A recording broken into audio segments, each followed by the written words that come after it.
Good evening, everybody, and welcome to F1 tonight for Season 5, Race 2 here at Bahrain. We will be underway shortly with the qualifications, so do stay tuned. We'll be right back.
Right, good evening, everybody, and welcome to F1 tonight. What I'm going to quickly do is just run through the results for last week.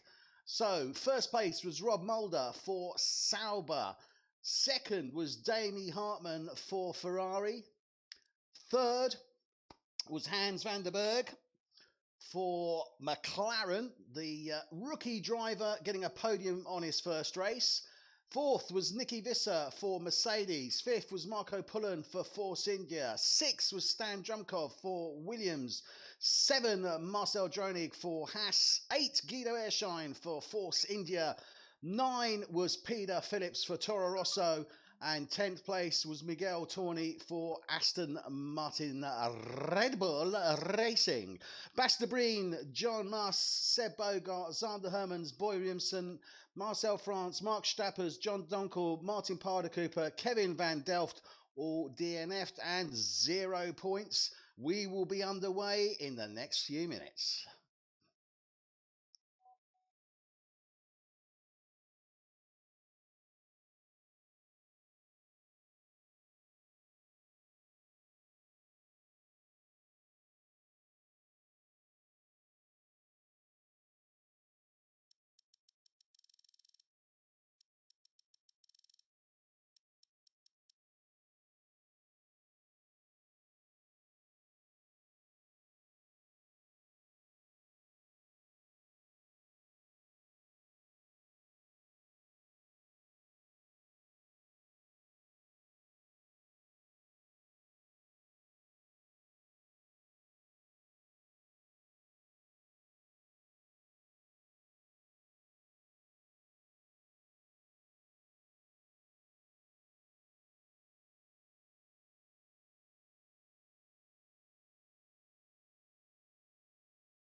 Good evening, everybody, and here we are at Bahrain, Sahir, and we are looking forward to a very, very interesting race 2 here for Season 5. I am joined in the commentary box by Adrian. Good evening, Adrian. What a lovely evening it is here at the Bahrain International Circuit. Yeah, even Eddie, yeah, it's one of my favourites actually, Bahrain. Yeah, looking forward to it. Well, it's only going to be an interesting one. We believe that Team Williams do have some penalties to serve, so they will be going out, I believe, initially and disqualifying themselves, so that they make sure that they start at the back of the grid. So we're just waiting for the drivers to get organised. We are in Q1. So from the 20 drivers, we will go down to 15 going into Q2. And then from Q2, we will go down to 10 drivers going into Q3. And indeed, first Williams driver is out. That's Kevin van Delft. Now, it's quite an interesting track, this. I say interesting in inverted commas. Because it is quite tricky, it has to be said. I mean, my particular nemesis is turn 5, 6, 7, where you go through the what I call extended chicane, effectively, before you come down to the almost hairpin of turn 8. I'm sure you know the set of turns that I'm referring to there, Adrian. Yeah, absolutely. Yeah, it's quite a technical section. It's one of the more sort of aesthetically pleasing sections of the track. Actually, got that sort of big blue area on the left-hand side. Always reminds me of a swimming pool or something. Oh yeah, that's true. Yeah. But yeah, the corners themselves, they're very technical. It's tricky to get right. I find sometimes it's downhill as well, which can put people off. Yeah, it's just one of those ones where I think it's a downshift, basically. Don't brake, downshift, and just ride it through. It's not too dissimilar from God, I'm trying to think of Silverstone. Oh my God, Maggots. It's Maggots, quite sort of similar to Maggots in a lot of respects, I think. Yeah, I wouldn't disagree with that. It's a lot much shorter than the maggot section, but it's Oh yeah, it's like an extended sort of maggot section, isn't it? You know, when you get a picture in Word and you decide to try and make it fit the page and you extend it and it just looks all wrong. It's a bit like that, really. I'll take your word for that. It was a bit of a strange name. It was, wasn't it? But I'm a strange person, so nothing new there. Fair enough. So we are on board at this moment with Rob Muldering, and well, what a fantastic result he had last week, picking up the pole and 25 points. So after race 1 at Alba Park, Sauber are leading the drivers and I think the Constructors' Championship. Yeah, I think there could be. I'll just double check that now. Yeah, I'm just having a quick look there. Yeah, they are. Yeah. So there's nobody else that got any points that would make the difference on team-wise anyway. So there we are, Rob Muldering. Great result for him last week, wasn't it? Yeah, he did really well. I mean, we saw last season he had quite a lot of pace, especially towards the end of the season. But yeah, no, he coming to his own in Australia. He got driver of the day as well, of course. Yeah, absolutely. He utilised the undercut, didn't he? Great strategy. Yeah, he did. I mean, it's fantastic strategy. He really made it work for him when he did the undercut, and that was on Bass, wasn't it? Yeah, that was on Bass. Yeah, in the Renault now. And he made it work for him. He certainly made it work for him. In fact, he got somebody else in between them, and yeah, another surprise, bit of a shocker last week with Basta Breen and Seb Bogart both DNFing. That was really quite a surprise. Yeah, that was unusual.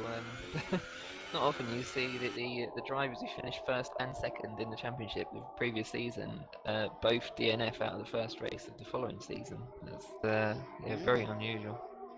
But they definitely got caught out of that turn 12, as did a few others, didn't they, there at Albert Park? Yeah, it's such a difficult corner, I find, especially under race conditions, and also if you've had a break from the game for a while, it can be difficult to get your flow back. Yeah, that is very true. Well, Rob, we've got just under 13 minutes remaining. Sorry to interrupt. Rob Aldering's on an absolutely blinding lap at the moment. It's going to be a very quick first lap in this Q1 session. Well, I was just about to say, nobody's actually set any times as yet. We've got just under 13 minutes, so it'll be interesting. Look at that, 1:27.4. Yeah, really good lap that. Rob sets the opening pace, the opening time, and God, it is. Look at that, Marcel France, 1:30. Oh, Hans van der Berg, 1:27.8. Sorry, I'm saying it's 1:27.4 from Rob Muldering, 1:27.8 from Nicky Visser. And Hans van der Berg, 1:28.358. Yeah, Muldering really setting the tone. 4/10. And we know Nicky is certainly a fast driver, so 4/10 the difference there. It's obviously going to be interesting once we see the Renault of Basta Breen, and obviously Seb Bogart as well in the Haas. It's going to be interesting to see what sort of times they're going to be putting down. So Guido Airshine sets a 1:28.2. Davey Hartman 1:28.0, and that's for Ferrari. So good time there from the Ferrari driver, Davey Hartman. Guido Airshine in the Force India setting a good time as well. Hans van der Berg falling down a little bit. Martin Parder Cooper, Damie's teammate in the Ferrari there, Sister Ferrari 1:29. Miguel Torni in the Red Bull 1:29.2. Marco Pullen, teammate to Guido Airshine in the Force India 1:29.5. Marcel France in the Red Bull 1:30.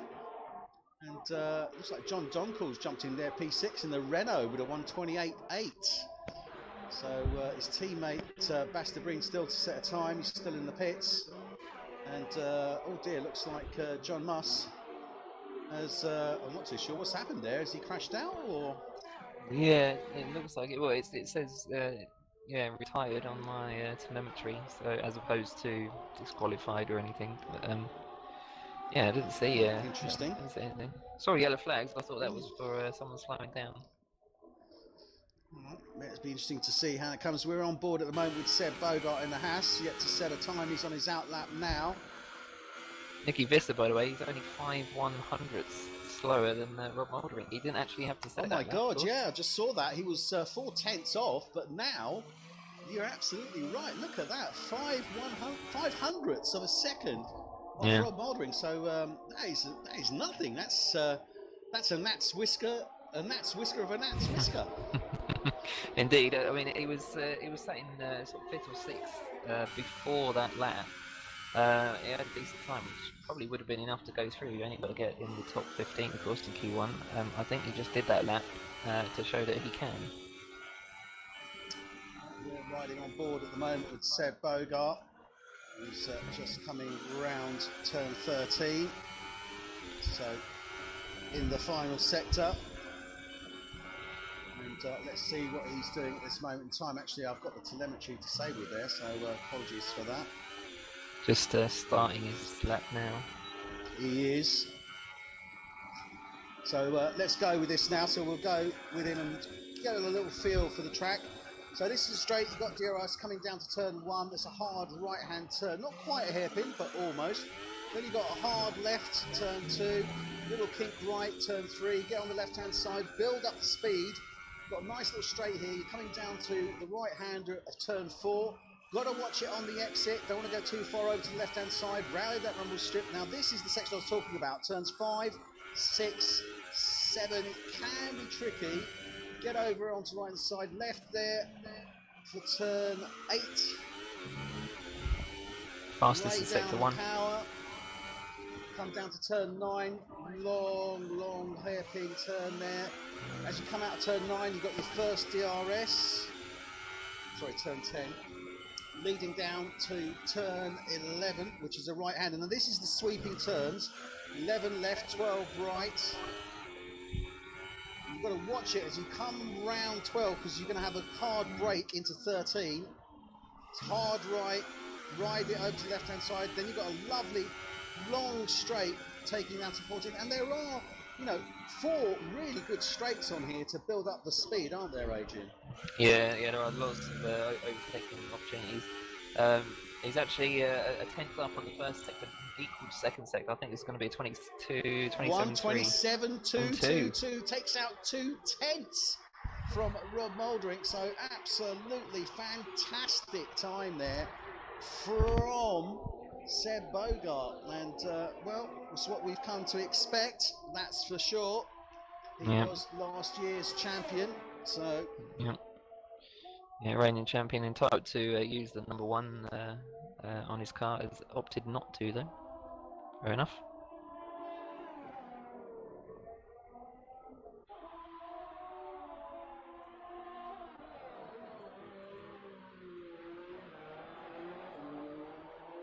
Sorry about that, I was merrily talking away and forgot that I had my mic muted. Oh dear, dear, dear. So yeah, I mean, fantastic result there. No, nor was everyone else actually, I think. Silence is golden. Indeed, it was a really good result from Bogart there. So I think you'll be pleased with that. Well, that means that Mark Stappers and Boy Williamson is not racing with us this evening. Not too sure what happened there. I know that Damien had, was it Boy that had some issues? I know that one of the drivers did have issues, so let's quickly check there.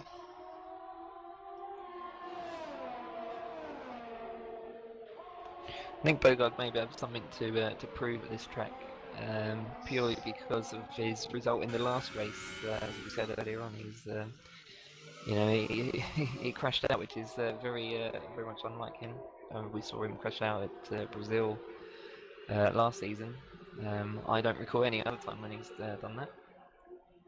But, no, yeah, I've got to say, I do tend to agree with you. No, Damien Hartman was having some technical issues, not Boy Williamson. So Boy Williamson is not here for the race. That means that Mark Stappers is the man that's effectively in the drop zone at this moment in time.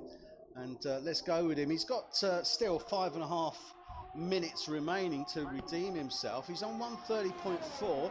His next closest appointment is a second away from him. So that's Marco Pullen. So Marco Pullen, you know, he's well. This where is he? This is an improved lap, I have to say. And he's done it. Stappers is 29.0. He has. P12. He has. Look at that. Nice little result there. Gets into P12. That now puts Marco Pullen in the drop zone, and we're on board with Marco now. This is in sector 2. Yeah, this is currently not an improvement on his best. No, still time for another. Towards turn 9, 10 now. As he comes around 10, he's got the DRS, and there you can see nice little shot there of the back wing as it opens up on that first DRS spot there. Only 2 DRSs. That's on this, I suppose you could call it a back straight, because it does run parallel with the actual straight itself. So that's the first DRS between turns 10 and 11, and then the second between turns 15 and 1. Yeah, as you said, yeah, plenty of opportunities for overtaking in the race. Again, this second sector is not great either. But then he's definitely going to have to do another. It's not. Yeah, he's coming in. Going to have to do another. He is coming in. Well, I suppose he's got time. He's got a couple of minutes. He's going to go for a quick tyre change and a quick setup change, but he's going to be calling it tight. I've got to say. We'll see how that pans out for him.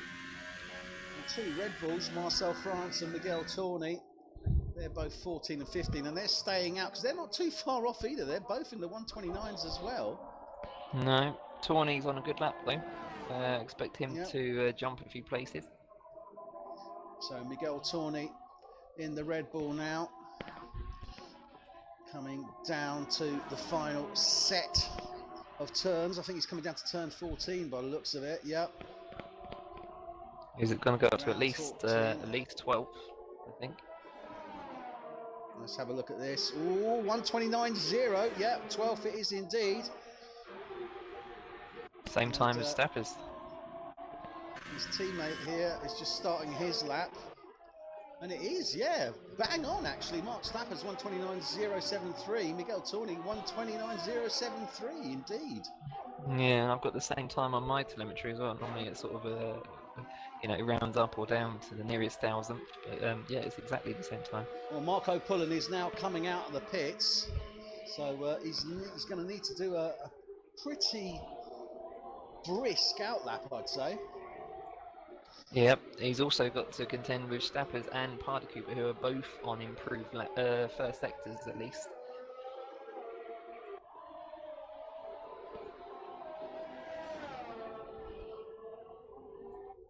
Stappers losing some time in the second sector though.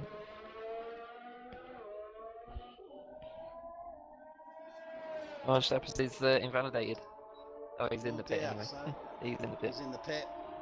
Marco Pullen on. Let's stay with Marco Pullen at this moment in time, but Marcel France in the Red Bull is also out at this moment in time.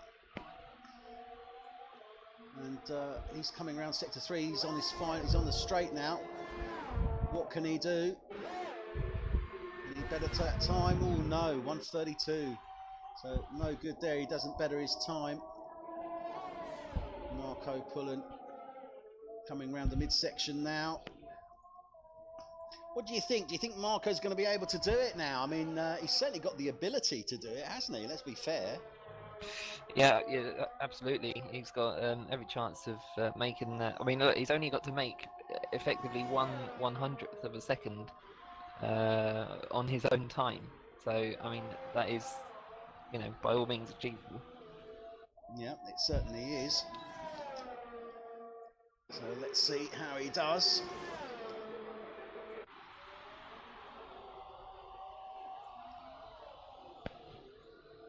And that Seb Bogart's time still standing at 127.222. Nobody really bothering to try and better that. So here's Marco Pullen now on his fast lap. France is on a good one as well, though, just ahead of him. 2:15. Well, if you watch, actually, so if Marcel is ahead of him, let's go with Marcel, because he'll be the first one to finish. He's in that sector 3 now, coming round. Oh, yes. Can he do it? Can he do it? Can he better that time? 129.4. No, it's 2/100ths quicker. He lost all his time on the last corner. Yeah, I was about to say that last corner, it looked like he just sort of ran a bit short. It looked like he cut it short. He didn't really use the width of the road on that corner there. Yeah. And that would have meant that he was out of step gear-wise as well and on the acceleration, so that wouldn't have helped him much. Now this is looking good time as he's coming out of 13 down to 14. I've got to say, this is not looking too shabby at all at this moment in time. Pullen is half a second up on France's time from the previous lap. He's done it. Yes, he does it. 129.0. So he has pushed Marcel France down, but I think Marcel does have a final opportunity. He's the only man on track apart from John Donkel that has the opportunity to better his time. He's just come round turn 10 on that first DRS, coming round 11 now. Yeah, he won't do it. He won't do it. His first sector is nearly a second slower. Yeah. No, you can see, look at that sector 2 time. He's already on 110, effectively. Yeah. So yeah, he's gonna. Well, let's see. I mean, anything can happen. He's coming down to turn 14 now. But no, I don't think so. He's making that turn 14 on 123, so I can't really see him doing the line in under 129.0. No, look at that, 130. So there we have it. So Marcel France is in the drop zone.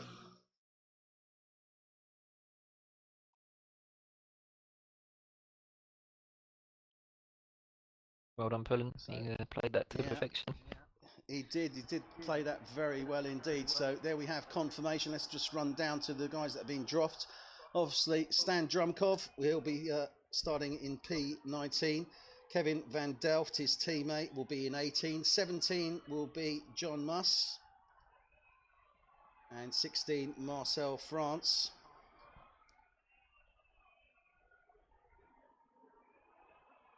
So, bit of a shame that. But still, somebody has to lose out, I guess. So we have 16 to 19 drivers with us this evening. We're now going to go into Q2.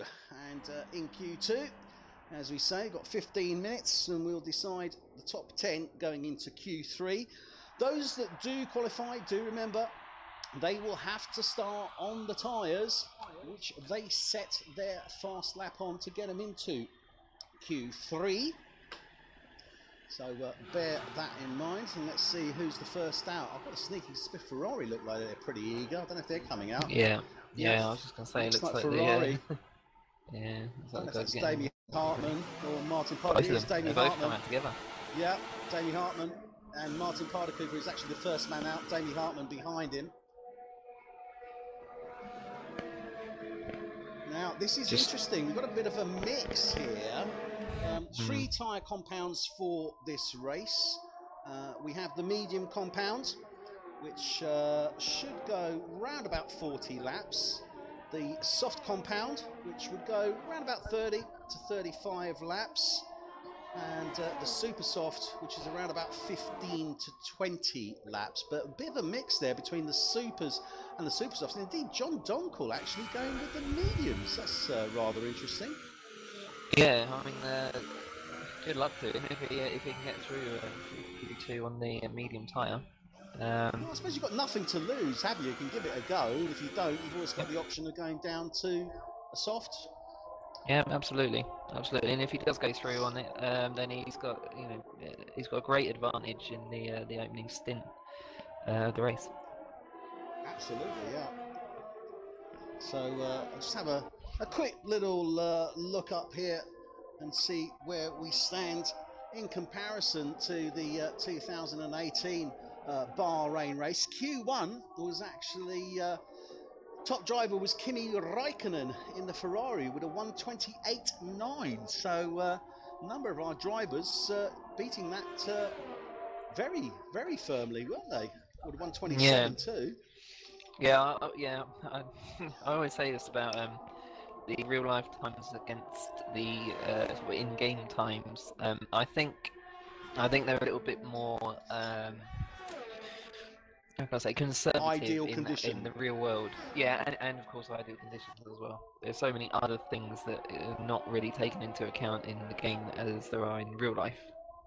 Absolutely, of course, yeah, that does stand to reason. It's still nice to know that these guys are faster. Oh, absolutely. I'd love to beat myself. I'm sure they'll take it to the bank. Let's put it like that.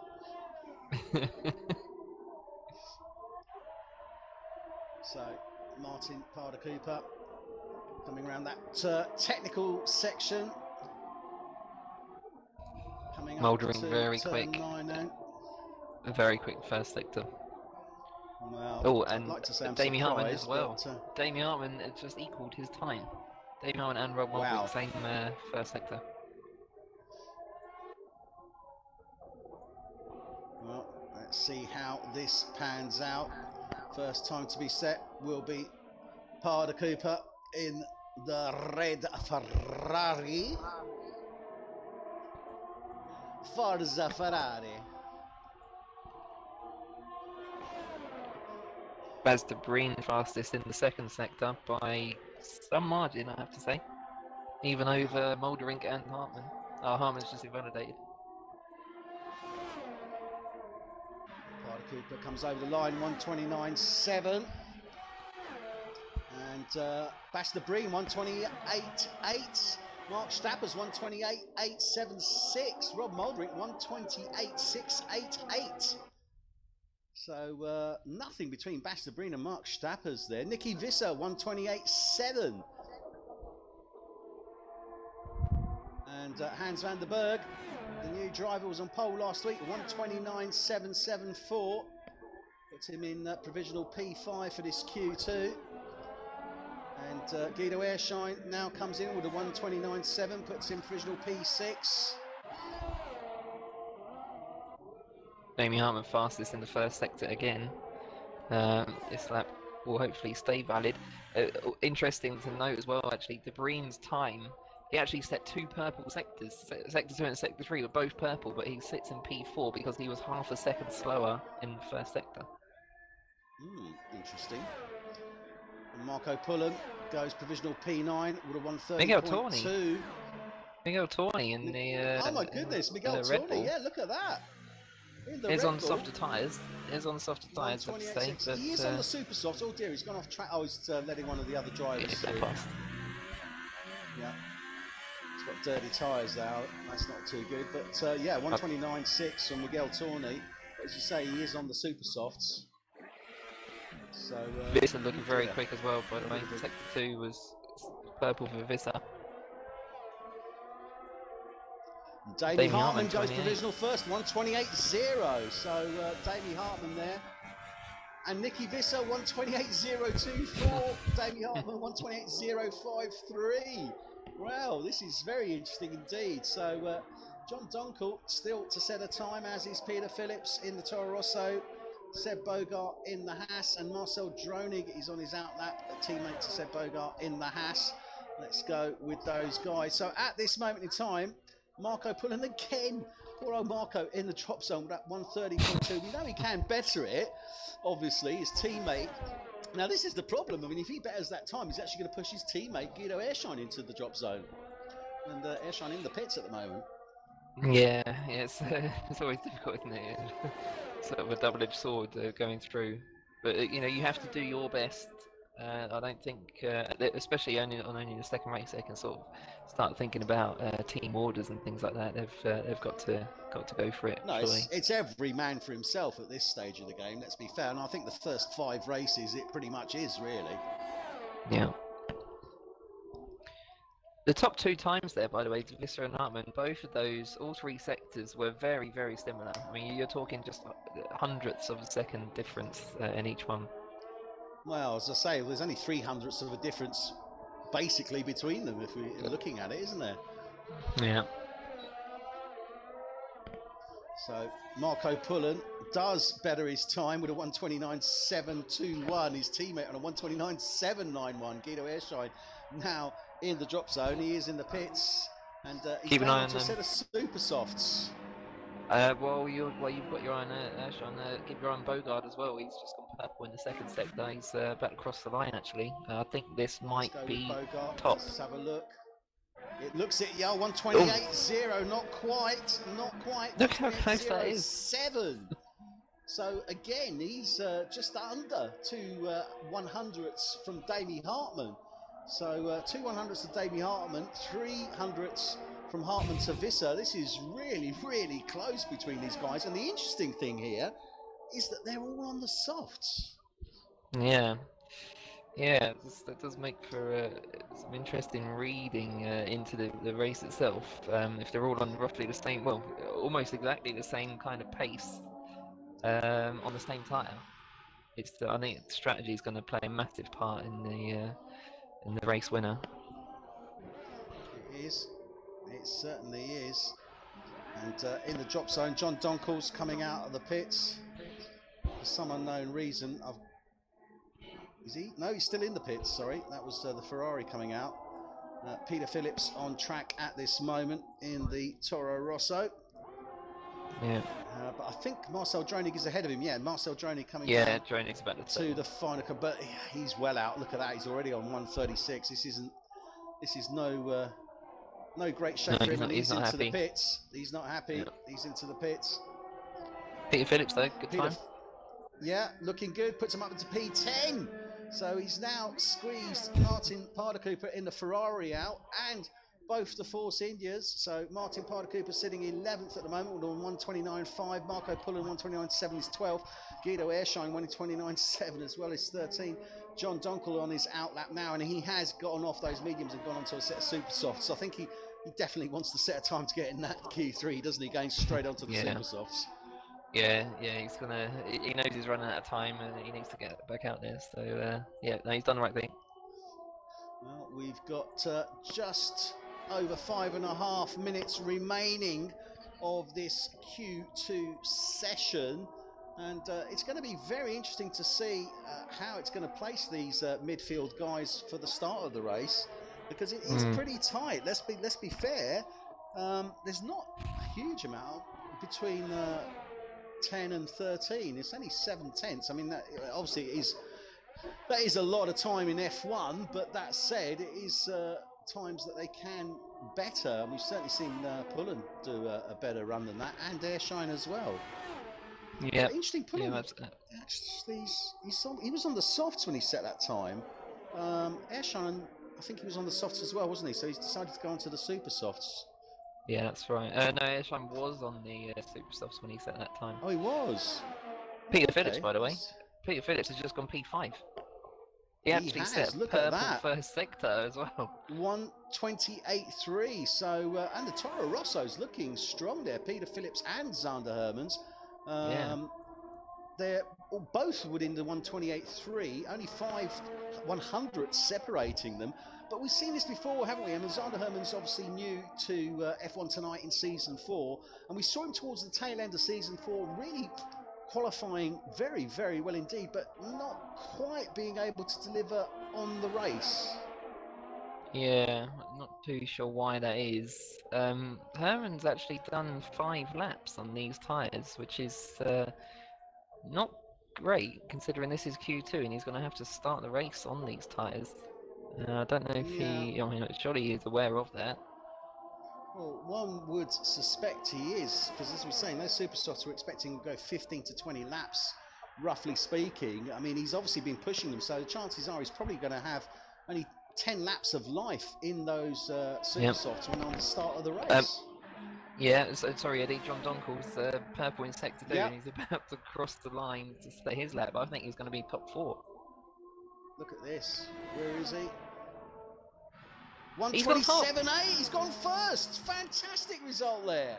John Donkel in the Renault was out on the mediums trying to set a time, see if he could get through. Decided to go onto the super softs and sets the fastest time. First man to break into the 1:27s. Fantastic result there for Donkel.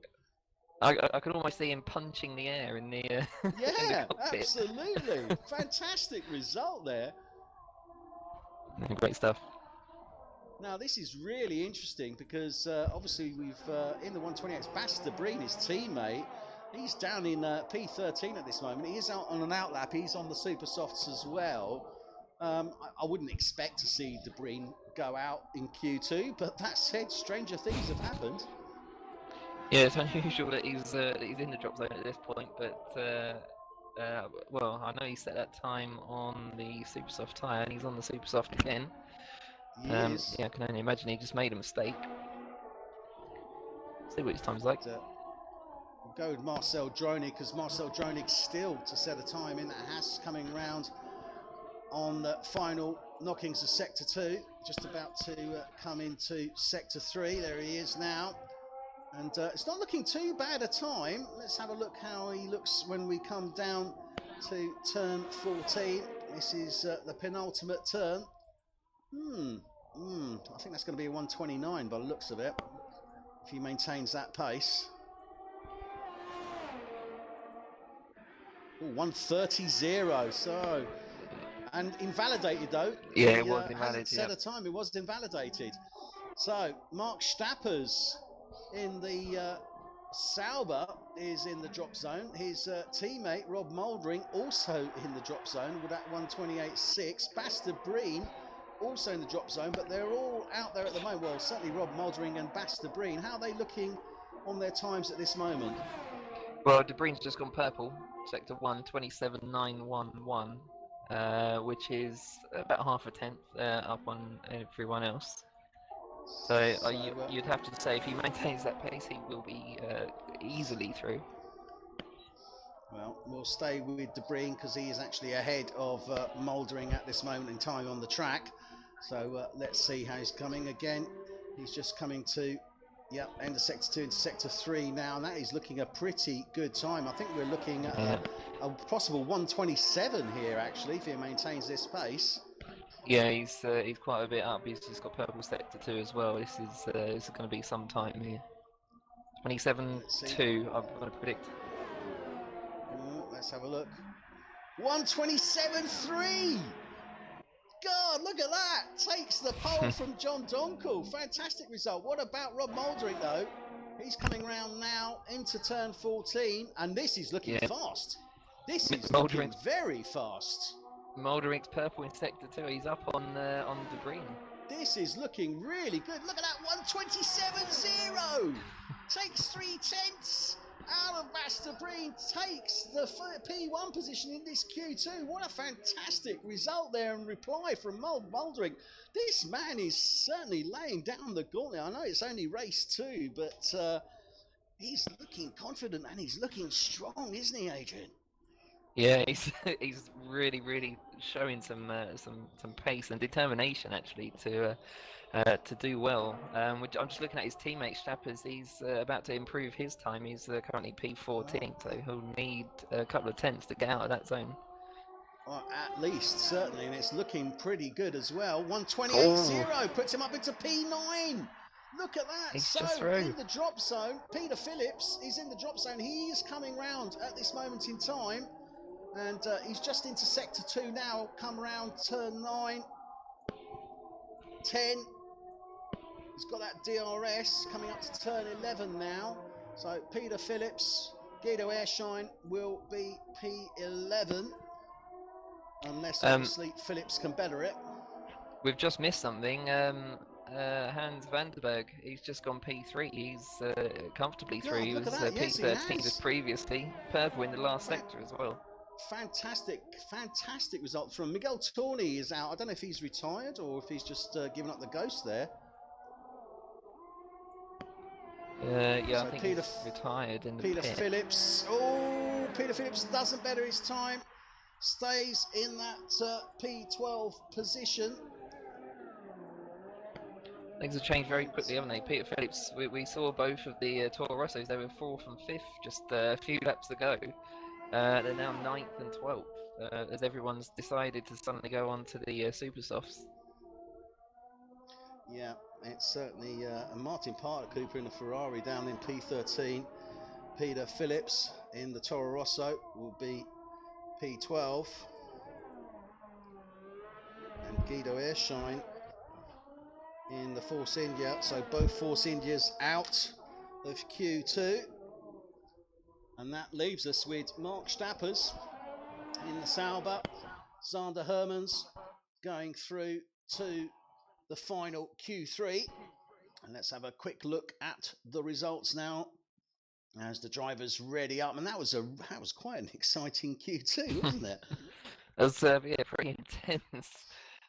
Last 5 minutes especially, just as I say, when everyone decided that they weren't going to use the soft tyres and jump onto the super softs instead.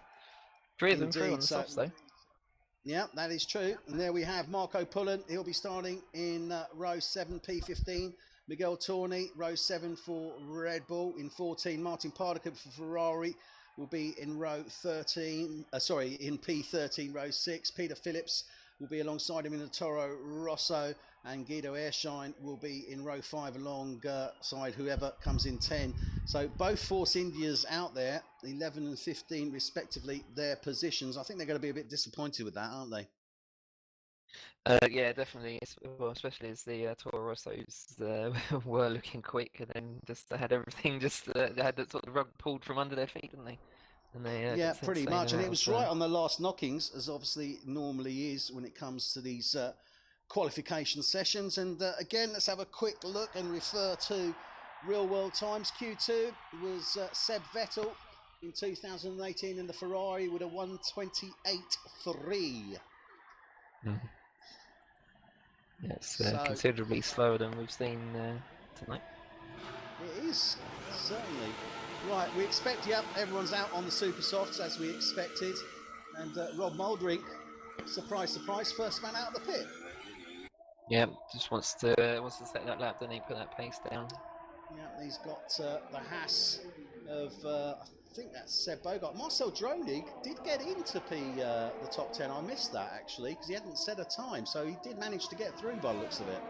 Oh yeah, yeah, good shout. So I'll tell you who did else actually is miss through. that. I'll tell you who else is through. Both Renaults. They were both looking strong in the previous qualifying session. Indeed. So we've got 2 Renaults, 2 Saubers, and 2 Hasses in. So that's interesting. And bodes well for the race. It's all dear, going a little bit over the rumble strip there. Rob Mouldering as he comes round turn 9-10.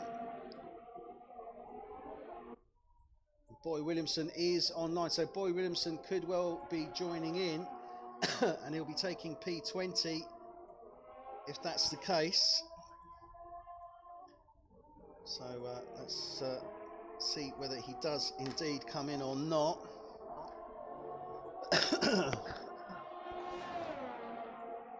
Those 3 teams you mentioned, that's for me. That is the championship right there. To be honest. Yeah, Sauber, Renault, and Haas. Yeah, I tend to agree with you.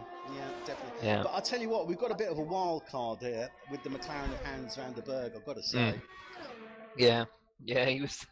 It's like I said in the last week. You never know exactly how fast someone new is going to be, and yeah, I mean he proved his worth in the previous race, getting a podium on his debut. That's no mean feat, especially with these drivers. They're all very quick. That is very, very true indeed. And Boy Williamson looks like will be coming into the race, so he will be taking P20 in that instance. So we will have the full 20 runners. Well, I think it's about time before anybody sets a time.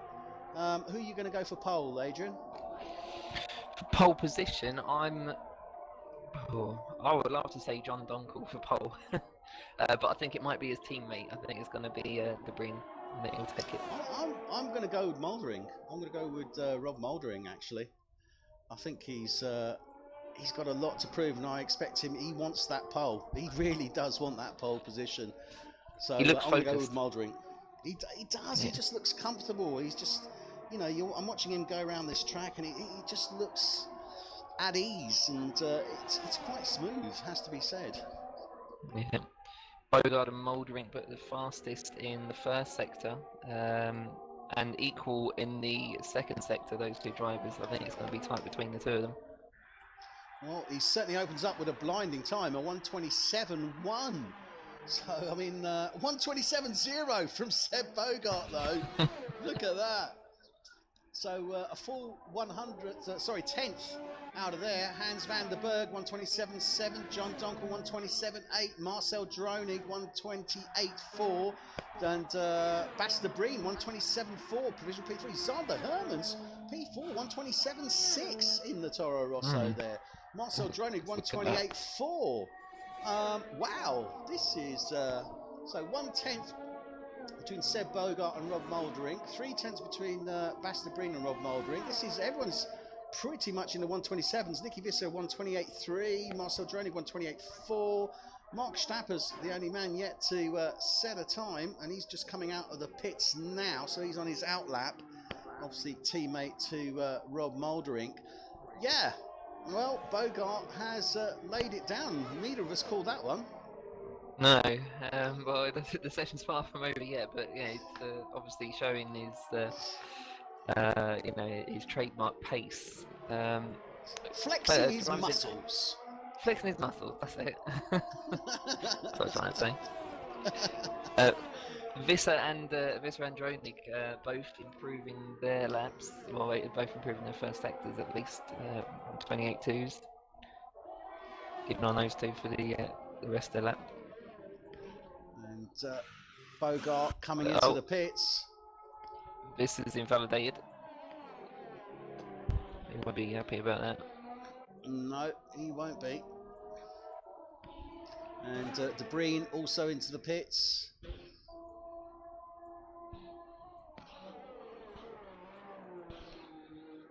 And quick shout out again to Mark Stappers, the only driver that drives, well, I was going to say in cockpit view, but that's not correct. The only driver that drives, I believe, at this moment in time with no assist, but not the only driver that drives in cockpit view. I believe there are a number of drivers this season that are actually going over to cockpit view. I know Stappers.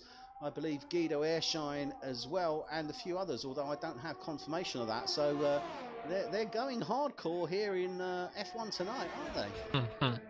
They are indeed. And John Donkel's retired. And that's on track. I think he's had an accident. Oh, right. Okay. So John Donkel, we think, may have had an incident on track. And, just go on board here with Mark Stappers. And, can't see any yellows, but then again, it could be anywhere. Would have been cleared by now. Right. So he's only on the first sector, coming around turns 5, 6, 7, 8 now. So that's interesting. Let's see how that pans out. Because that's a shame, because John was looking strong, wasn't he? I mean, I was expecting him certainly to be in probably one of the first 2 rows. Yeah, you have to say he looked like he had some pace, especially in the previous qualified session, Q2. Mark Stappers is about to finish his lap. He's just cut the corner. He's just got it. I think he's just invalidated it, hasn't he? Yeah, he has just invalidated it. Because that was looking good. Yeah, it was. He was going to be 3rd row, P5 or 6. So he just invalidated his lap just on the final sector there, turn 13. Just he's only got 50% ERS for this lap now, so that's going to have an effect. What do you do at this stage, though? Because obviously ERS is critical for setting that fast time. I mean, do you just like back off now and think, okay, I've got 4 minutes, I'll back off, build up the ERS, give myself a couple of laps, and then go for it? Yeah. That's exactly what I would do. I wouldn't try to go for it on this lap. It doesn't look like he is. He's looking like he's trying to get around quickly just to save time, but it doesn't look like a hot lap. Well, having said that, he is faster than he was previously on the first sector. I was about to say, he's definitely laying it down. I think he feels that he's got enough to make it go. He's just come around turn 9, 10, so he's got the DRS there coming up to 11. I think he's going to go for it. What it is, Eddie, he's being strategic with his ERS, so he's doing as he would do in the race. He's using mode 2 and 3 for the tight sections and cranking it up on the straights. Cranking up the straights, yeah. Well, he hasn't got a time that's worth it. Well, I don't know though. Saying that, he could be looking at a 1:27. I think this is going to be 5th. Let's have a look. Oh, 1:27.9. So it puts him P8 at this moment in time. So that's row 4, P8. And yeah, he's backed off there. See, I'm wondering if he wouldn't have been better off just coming in and just going for a fresh set of boots. So yeah, perhaps. 2 laps on those. Do you know what I mean? Come in, fresh set of boots, start again. But now he can't do that at all. He's got to stay on these tyres before he comes. Well, he's got to stay on these tyres. He's got no choice now. Yeah. Seb Bogart, look at this! Breaks into the 1:26s. 1:26.837. Absolutely blinding. Look at that. Paying too much attention to the salvo. I didn't notice that Bogart's gone purple in sector 2 and 3 by about 2/10 in each sector. So, good God, that is absolutely phenomenal there from Bogart. First man to break into the 1:26s on this qualifying session. And now we know, obviously, that he's got some stiff competition this season with Rob Mulderink, and he's definitely sending a very clear message there to Mulderink, isn't he? I mean, you know, that is definitely come and get me if you can. Yeah, that's a phenomenal lap. Yeah, he's obviously just. I think he really doesn't want Mulderink to win 2 races in a row. I think that's what it is, and he's just reminding him who is the current reigning champion. And as I say that, actually, De Bruyne has just gone purple in sector 1. So okay, yeah, so I may have got this just one coming round turn 10 now. He's got the DRS. coming up to turn 11. It's going to be, let's see where his end of sector 2, start of sector 3 time is, and that will give us a good indication of where he should be placing. If he's going to place in that front row, he wants to be hitting the sort of 107, 108. Oh, look, that was a lot lower. That is looking like a blinding time. Oh, I think he may have invalidated it there. No, he's still good. That is a good sector 2. Not the best we've seen, but it's definitely good. I don't know if he'll get pole. I think he might be. He'll be front row. I think he'll be front row. I think he. Oh, 126.8. Oh my Look God. at that. 126.854. So season 4 winner and second place, Seb Bogart, Basta Breen, taking up the front row with 30 seconds remaining of this now. And, well, it's going to be... I think they're pretty safe, to be fair. I mean, I don't know where Muldrick's just coming into sector 2. I don't know how he's looking at this moment in time. He's purple sector 1. He's got this. Well, he's got the same time as De Bruyne for sector 1. Yeah, I think Muldrick might have it if he can keep the second sector together. This is where De Bruyne lost all his time. Well, he lost the advantage that he had. Was on this very corner. Oh, this is looking good. This is looking good here. It's not faster. It's not faster than he's been. Oh, come on. Pedal to the metal, Rob. Let's go. Oh, 127.0. 2 tenths away there. Doesn't quite manage it, but he will be starting in the second row. Nicky Visser. Well, what is Nicky doing? He's in sector 2 at this moment in time. Can he maintain it's an improvement. that? Is it? Can he get up into that front row? It's another improvement, second sector. I think he might get into the front row. Well, let's keep an eye here on Visser racing with Mercedes this he's out of fuel. season 5. No! He's out of fuel. No! Oh, you're joking. Oh, dearie me. I'm sure that the hand motions on his wheel will be hitting that wheel. Oh dear. Well, F1 tonight's most unlucky driver. He has got to be. It's unreal. He didn't have a huge amount of luck in season 4, but you know, he still did amazingly well. But there you have it then. So front row lockout from last year, season 4's winners, Seb Bogart and Basta Breen. So fantastic result from them. Yeah, familiar faces at the top of the in the second row. Definitely familiar faces. But I think Muldrick is going to be pushing. We were both close. I mean, you were closer than I was, obviously, with Bass. He's gone to the P2. My choice, Rob Muldrick, has gone P3, second row. It was all in that second sector where both De Bruyne and Muldrick lost their time. Both of those could have beaten Bogart. But look at this, Hans van der Berg. He's in row 3, P5. So that's certainly a good show from him. Sander Hermans as well in the Toro Rosso, P7. P8, John Donkel. We're not too sure what happened there with John, but he's gone into there. P9, Mark Stappers in the Haas. Mark Stappers, sorry, in the Sauber. I'm thinking Marcel Dronig in the Haas. God dear, get that wrong. Marcel Dronig in the Haas, P10. So we are going to be shortly underway with the processional lap here for the Bahrain GP. This is season 5. We are F1 tonight, the only full race distance league that I know on Xbox, and as I like to say, this is real Dutch hardcore racing. So we've got the guys getting ready.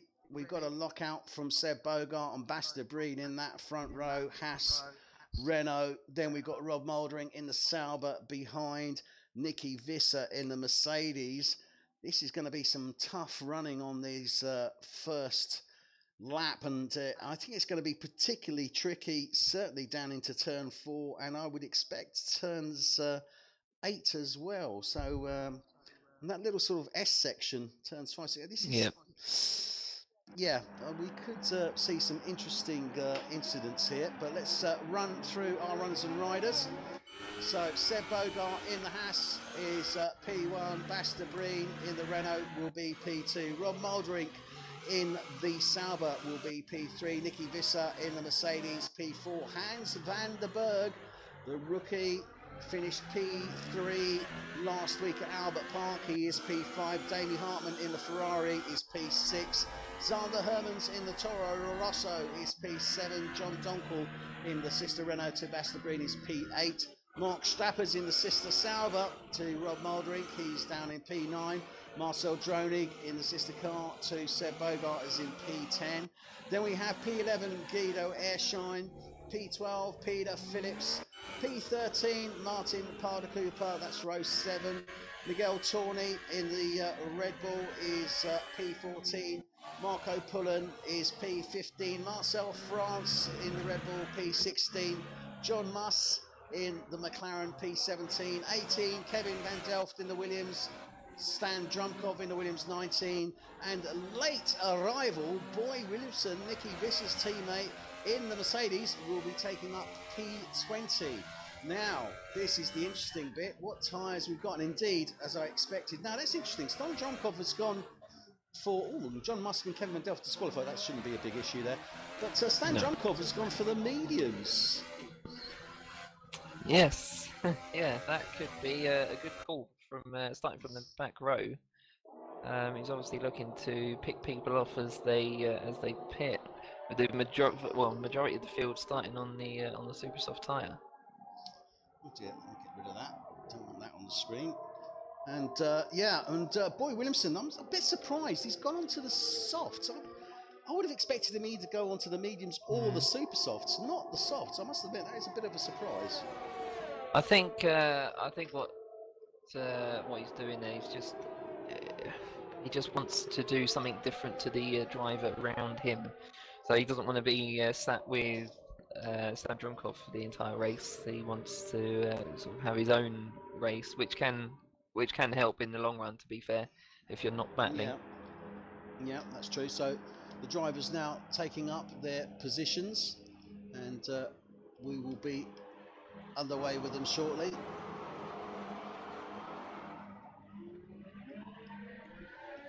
And they are off for the start of this season 5 Bahrain GP for F1 tonight. Seb Bogart leads the way. Rob Mulder's already got up into first place. What a fantastic start for Rob Muldering. Into first place. He's got ahead of Seb Bogart, Basta Breen. There is second and third. Nicky Visser stays in fourth. Sander Hermans moves up 2 to 5. Oh, look at this. Fantastic. But they are really close up and personal to Rob Muldering. Look at them either side now of that Williams as they're coming into turn 3. Oh, this is totally, he must have got a blinding start. That was phenomenal. Yeah, starting on the super soft tyres really helped his start there against Bogart. Although De Breen's on the same tyre. They're all on the super softs. The only one that isn't is Visser, who's on the softs. They're all on the super softs, bar Visser. Oh yeah, so, sorry, yeah, it's showing Bogart on the soft tyres, but yeah, of course they're all on the same one. Yeah, I mean, this is amazing. I mean, it's very unexpected. Clean as well. This is the other thing. We've got it really clean. No collisions, even in the back field there. So all the drivers are around. So this is looking very, very good indeed. We've got Zander Hermans, as I say, moved up 2. Damien Hunt stays where he is. John Donkel up 1. Oh, Hans van der Berg, though, not a great start from him. He's down 3 from 5 to 8. Peter Phillips up from 12 to 9. Marcel Dronig stays where he is. Down. Mark Stappers 2. Guido Airshine down 1. Marco Pullen up 2. Marcel France up 2. Martin Williams down 2. Miguel Turner there. Oh, and Boy Williamson is out. Yeah, you can see him in the background there. Don't know what happened. He must have hit the barrier on the left-hand side and rolled over to the right-hand side. So what a shame. Boy Williamson arrives late, but not unusual. Hadn't got himself necessarily into that sort of race feeling.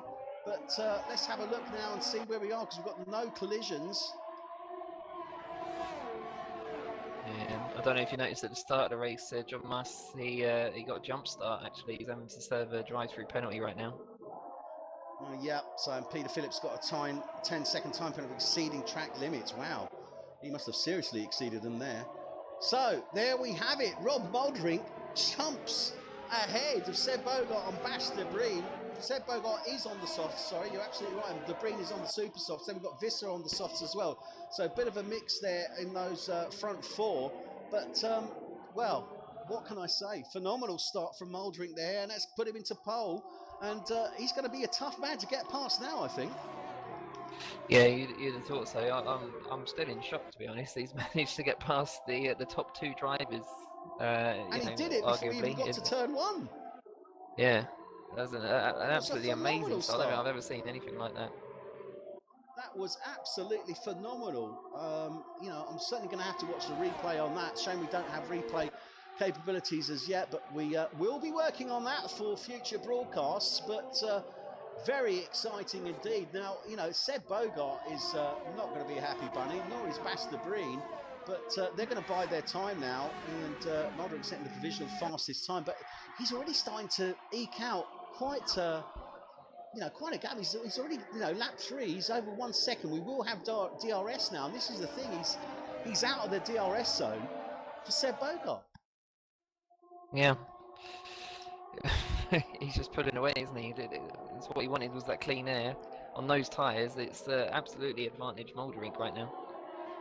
Well, do you know what? Just I was just looking back at the replay. I did record the start of the race. It looks like Moldrink capitalised on John Muss's jump start. So Muss jump started lights, and when you jump start the lights, it turns them to green for everybody else. So he noticed that he jump started, then he accelerated, and then the others went. So I think that's what's happened there. Well, in that case, he owes John Muss a drink, I think, at the very least. Let's not get into any conspiracy theories, perhaps. No, let's not. Completely different teams as well, so let's bear that in mind. Yeah. So yeah, I mean, well, he's, you know, that lead has come down. It is now down to 4/10. So Seb is now within DRS zone, as is Basta Breen just to Seb Bogart. Nicky Visser is 1.5 seconds behind De Breen. Damie Hartman 1.5 seconds behind him. So midfield, it's looking good. John Donkel, I think, is looking to challenge Hans van der Berg. And fastest lap, Seb Bogart. Yeah, Bogart's having to fight to maintain the gap to Moldrink ahead of him. He's got no ERS left at the moment, whereas Moldrink's got sort of half of it. Oh, look at this, and Sander Hermans makes the move on Hans van der Berg. That's interesting, because Hans van der Berg made the move on him, and they are really line astern here for P7 and 8 and 9. So we've got Sander Hermans in 6, Hans van der Berg 7, John Donkel 8, Marcel Dronig in 9. So that midfield, sort of low midfield battle that we always get is very much alive here. And you can see, look at it, Hans van der Berg, he is not being shy at all about getting up close and personal. He's got the DRS, he should be able to make the move on Sander Hermans. Can he do it? Yes, he does. Yeah, it looks like he did it. Yeah, it looks like he's done it. Yeah, he's done it. Although it is close. Look at this, and he's coming back. Sander Hermans, he's not having any of it. He's come back. Oh, takes the place temporarily back. But look at this. This is real toing and throwing, real battling going on here. And John Donkel's in the mix as well in the Renault. Great stuff. There's actually just while this battle's going on, don't cut away from this, but there's a very similar battle for P13 at the moment between Parda Cooper, France, and Drumkov. It's not quite as close, as the battle we're watching, but yeah, just keep an eye on that. And actually, I think Herman's going to make the move making the move on John Donkel, and Hans van der Berg. Oh, Hans van der Berg stays ahead of him. Sander Hermans just behind. He gets a plane ahead of John Donkel, though, as he was. But this fight is really between Sander Hermans and Hans van der Berg. These guys are really battling it out. And I think John Donkel and Marcel Dronig just sort of sitting there thinking, okay, let's see what happens between these two. I don't really want to get mixed up with this too much. Yeah, and that's the thing. That's the strategy in itself, is to let other people fight, and you're able to manage your tyres much better. Also, Stapper's got past Pullen on turn 1 of this lap. I don't know if we saw that, but yeah, he managed to outbrake him. So Stappers has got ahead of Marco Pullen in the Force India to take that P10 position. So this is really good battling going on here, and Zander Hermans, he's not giving up. I'm very impressed actually with Zander Hermans. He's really come along leaps and bounds, and he seems to be settling in pretty well, certainly for the beginning of this second race of season 5. He's not looking too bad. He's not shy anymore, is he? No, he doesn't seem to be. No, we saw at I think it was Abu Dhabi actually last season. He was battling with not Bogard. It was Debris, wasn't it? And he wasn't quite sure of himself enough to make the overtake. He had plenty of opportunities to do it, but just kept backing off. But we're not seeing that at the moment, so that's good. Well, Dronig now making the move on John Donkel as they're coming down to turn 1. Certainly looking to do, gets ahead of him, but John Donkel stays ahead. Got the right line there, so Dronig has to drop down behind him. Mark Stappers is also moving in close here, and we've got Marcel France, Miguel Tourney.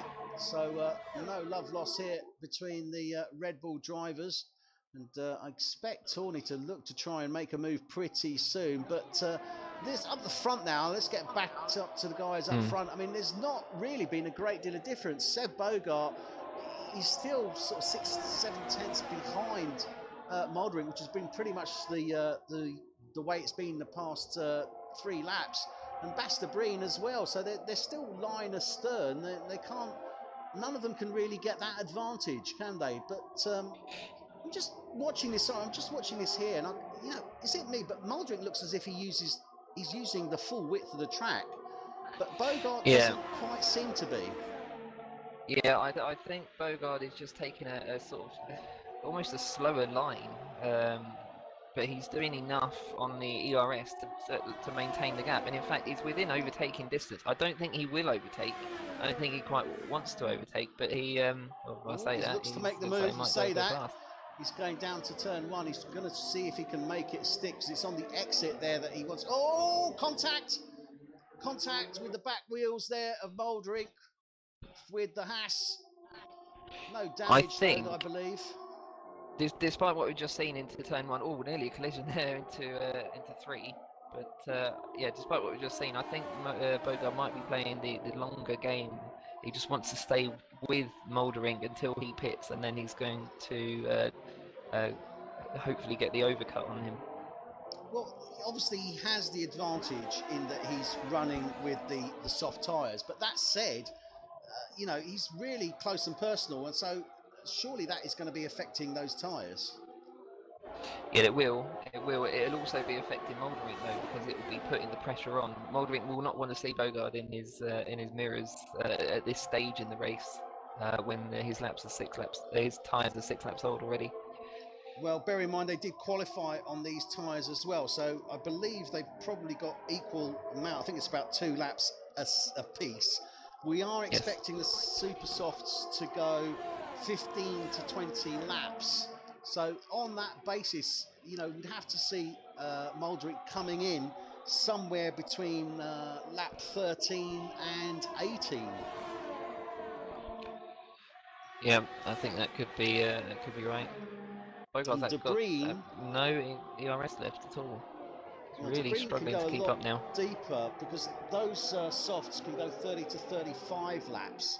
So the Breen will be able to go a lot deeper, and he might well be able to take advantage. But that said, Mouldering surely he's going to have to go onto a set of super softs for that first pit stop. Otherwise, he's just going to lose touch.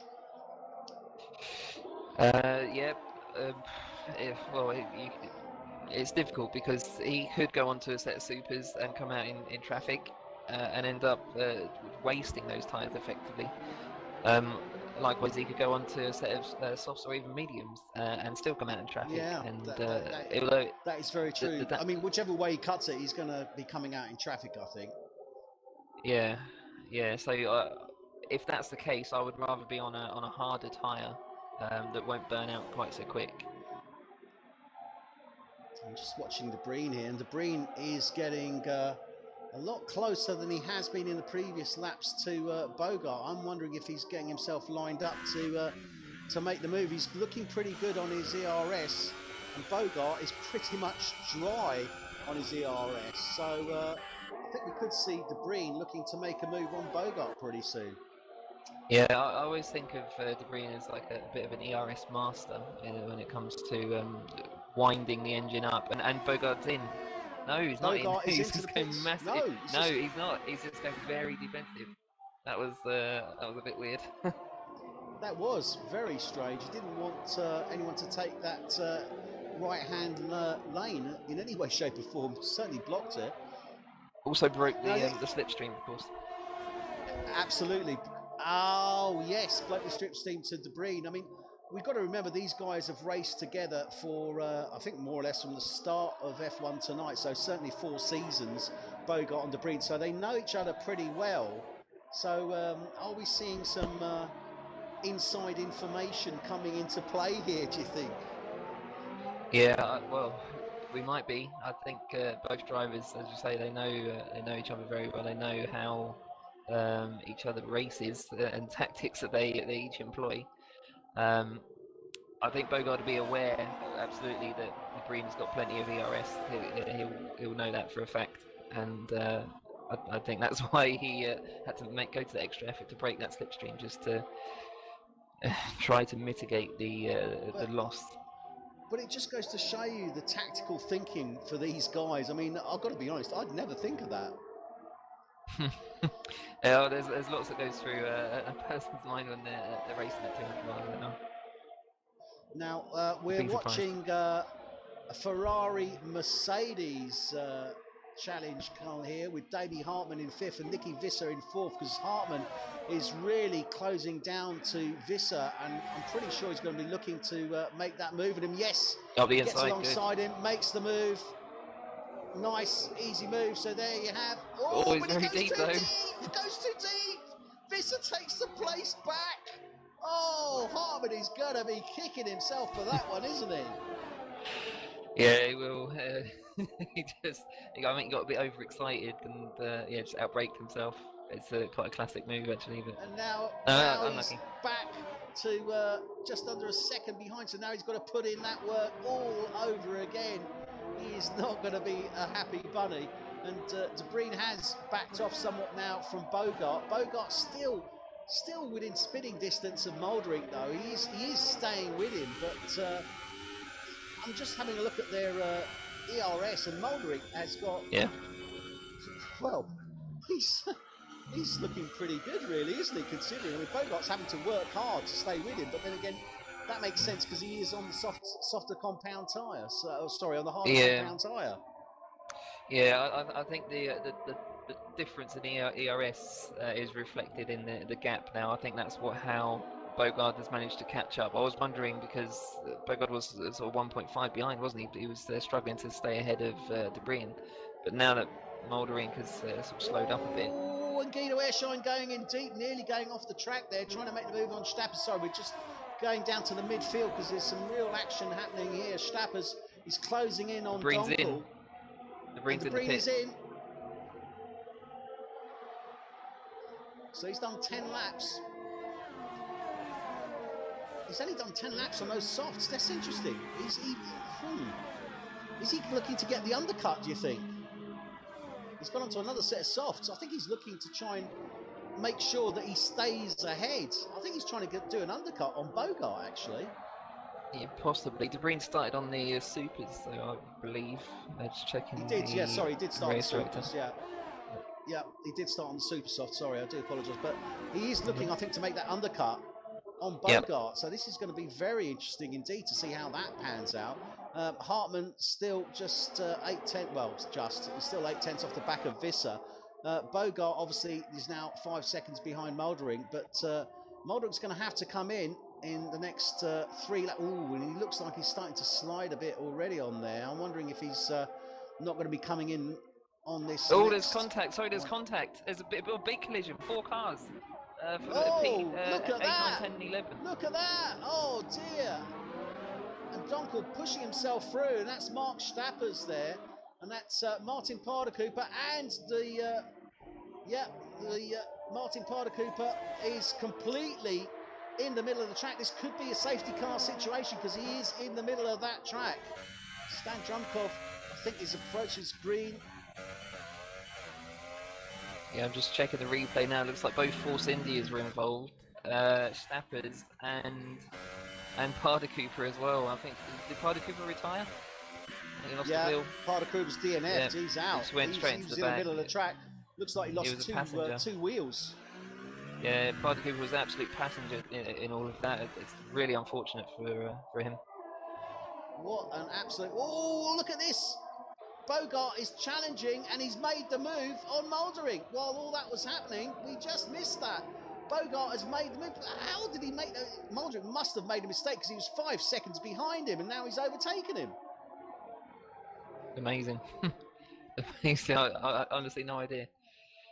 Well, I can only assume that Mouldering went off track or made a major error there, because Bogart was 5 seconds behind him, and he's just managed to make the move on him. And that was in sector 2 by the looks of it. So I'm wondering what happened there. So Mouldering has now dropped back, but I think it's those super softs. They're just really not. He's look at this. He's going wide again. Those super softs. He's all over the place. Mouldering. He's going to have to come in, and this has really affected him. I said he was sliding on the previous lap, and I think he's just stretched those super softs just a little bit too much. Yeah, I think you could be exactly right. Just going back to that big incident, just looking at it, De Bruyne was also involved in it. He was the 5th car to sort of come into that little sort of collision centre, epicenter. If I'm correct, I think I saw him pushing he pushed himself through, didn't he? John Donkel's into the pits. Yeah, De Bruyne had to pit again to replace his wing. De Bruyne has had 2 stops. Well, so that incident has affected both the Renaults, I believe. Although saying that, John Donkel is in. Yeah, he's serving a penalty by the looks of it, Donkel. Or was he? No, he wasn't. Oh, wow, this has really mixed it up now. I don't know where the hell I am. Good God, that has really mixed it up. So let's try and get some sort of sense out of this. So Rob Mouldering has come in, he's pitted. Hans van der Berg has pitted, John Donkel has pitted, Marco Pullen has pitted, Bas de Bruyne, Marcel France, Mark Stappers, Kevin van Delft. So a good 2/3, well, certainly a third of the drivers have now pitted. Seb Bogart is provisional first at this moment in time. Nicky Visser in the Mercedes second. Damie Hartman in the Ferrari third. Marcel Dronik in the second Haas has got himself up to 4th. Although that said, he's going to have to be pitting. Oh, dearie me! Marcel Dronik slides off the track in a major way. He's got severe front wing damage. I'm absolutely sure. No, he hasn't. How the hell did he manage that? I have no idea, but those tyres are in a right state. They are in a real state. Let's have a look on here. I can't see what he's got. Yeah, look at that. And it's just those super softs. They've suddenly, I mean, when they drop, they seem to be dropping in a major way, don't they? Yeah, they just absolutely disintegrate after sort of 11 laps, or 12 laps or whatever. And yeah, he's felt the difference. Coming out of the pits now. Damie Hartman's going to be pleased with that because he's come out of the pits into 4th, and I'm sure he's going to be pleased with that. He is on the super softs, but. Yeah, the drop-off on those super softs is phenomenal, isn't it? Yeah, it's ridiculous. John Donkel's he's making the most of this sort of the action that's going on around him. He's back up into 8th place after his pit stop. Marcel Dronik is coming out now. Stan Drumker's 3-second time penalty.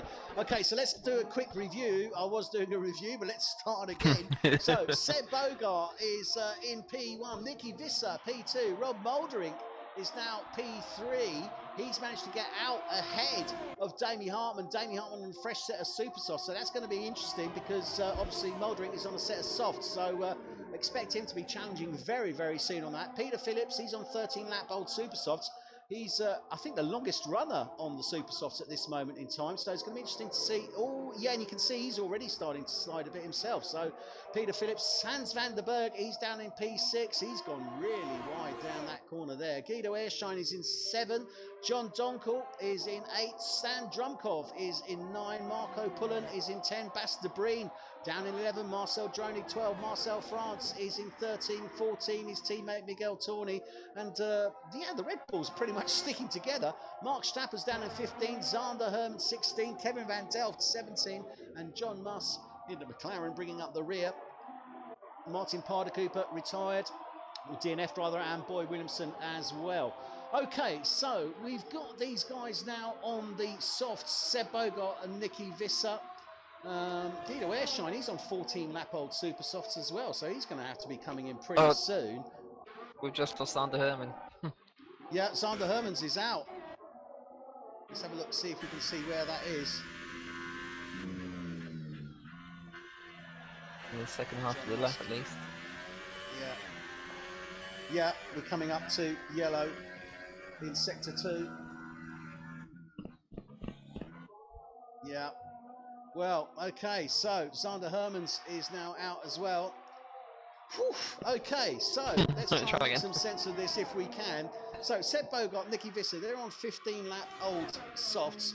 We do, as I say, expect the softs to go somewhere around about 30 to 35 laps. That said, we have seen a lot of the guys come in early on that, but I think that's down to, if you like, obviously full fuel load and some quite aggressive racing that is going on track. But I wouldn't think that Bogart and Visser will be able to stay out, I don't know, probably another 5 laps maybe on those? Yeah, they should do. They should do. Speaking of aggressive driving, by the way, Damien Hartman's just made them pass on Rob Mouldering as well. Rob Mouldering, yeah, I can see that. And Rob Mouldering looking to try and get back to him. As I said, that was to be expected, though, because Damien Hartman was right on his gearbox and was on a fresher set of super softs. They're, you know, pretty much equals, only a lap difference between them, obviously, and Rob Mouldering on those softs. But is it me, or is Mouldering just looking a bit twitchy? I don't know what's going on there. He doesn't seem to be as comfortable as he was during qualifying. I think, well, let's talk about Mouldering's race so far. He was doing very well in his opening stint until sort of lap 12 or 13, when he decided to keep. He wanted to stay out longer, and yeah, that was lap 11 because 12 is when he came in, and they just dropped. They really did. They really did, and I think Bogart has made the most of that. I think it's now Bogart's race to lose. I think Mouldering's problems are probably going to get bigger from here, especially with the Ferrari in front of him, because he's going to have to fight that now. Yeah, definitely, and that's not going to be an easy one to do. I mean, I suppose there is the school of thought that says, look, just stay within range of him because he's going to have to come in before you, but in all sincerity, I don't think Mouldering can do that. I think he has to make the move on Hartman on track. He's got no choice. Yeah, you have to say that Damien Hartman was never part of Rob Mouldering's plan, and now he unfortunately is for him. And it's going to be interesting because Hartman's just set the fastest time on a 1:31. So Mouldring's got his work cut out for him. Seb Bogart, Nicky Visser, obviously, they're not looking too bad at all. I think they're pretty comfortable where they are. Bas de Breen, though, I mean, you know, he was going for that undercut, obviously got involved in that major collision a few laps back and had to come in for a new nose. That has pretty much spoiled his race, but we've seen de Breen come back from these incidents before, haven't we? Well, we have, yeah, we have a number of times, and that's the thing with de Breen and many of the, well, almost pretty much all of the F1 Tonight drivers is nobody ever gives up. I haven't seen anybody ever just you know, throw their toys out the pram and just quit. They always give it everything, even if they are right at the back and 4 laps down or something. They'll still race to the end if they can. Yeah, they certainly will, and it's looking pretty settled at this moment in time. But I'm just seeing a bit of closeness here between Miguel Tawney and Guido Airshine. So Tawney in the Red Bull looking to challenge Airshine. Now obviously Airshine is on a fresh set of softs, whereas Tawney is on 10 lap old softs, but that shouldn't really be a major problem. They should probably be just at the right set. Oh, as I'm saying that, he slides, power slides.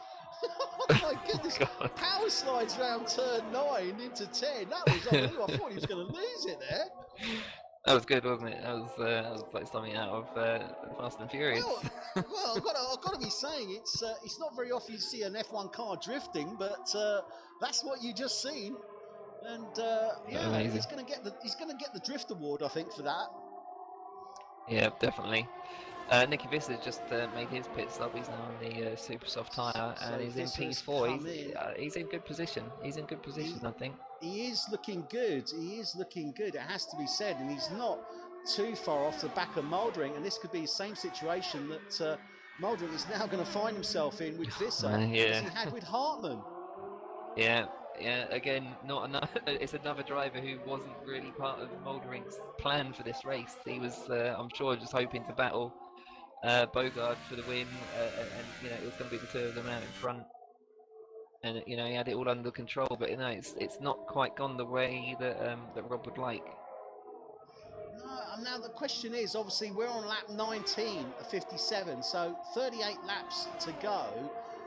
You know, we know that this medium tyre can go considerably deeper. I'm just looking at this thinking, you know, does Mouldering need to rethink his strategy? I mean, is he going to be better off coming in, say, in the next, you know, 4 or 5 laps maybe, and then going on to the medium to the end of the race? Is that going to serve him? Yeah, is it going to be worth it? Well, that's what Bogart's just done. He's just come into the pit, put the medium tyre on, and he's managed to get out less than a second ahead of Damien Hartmann. So there's a car between him and his main rival. Surely Damien Hartmann will be able to get past him. I mean, I know we've got no doubt. pass in between.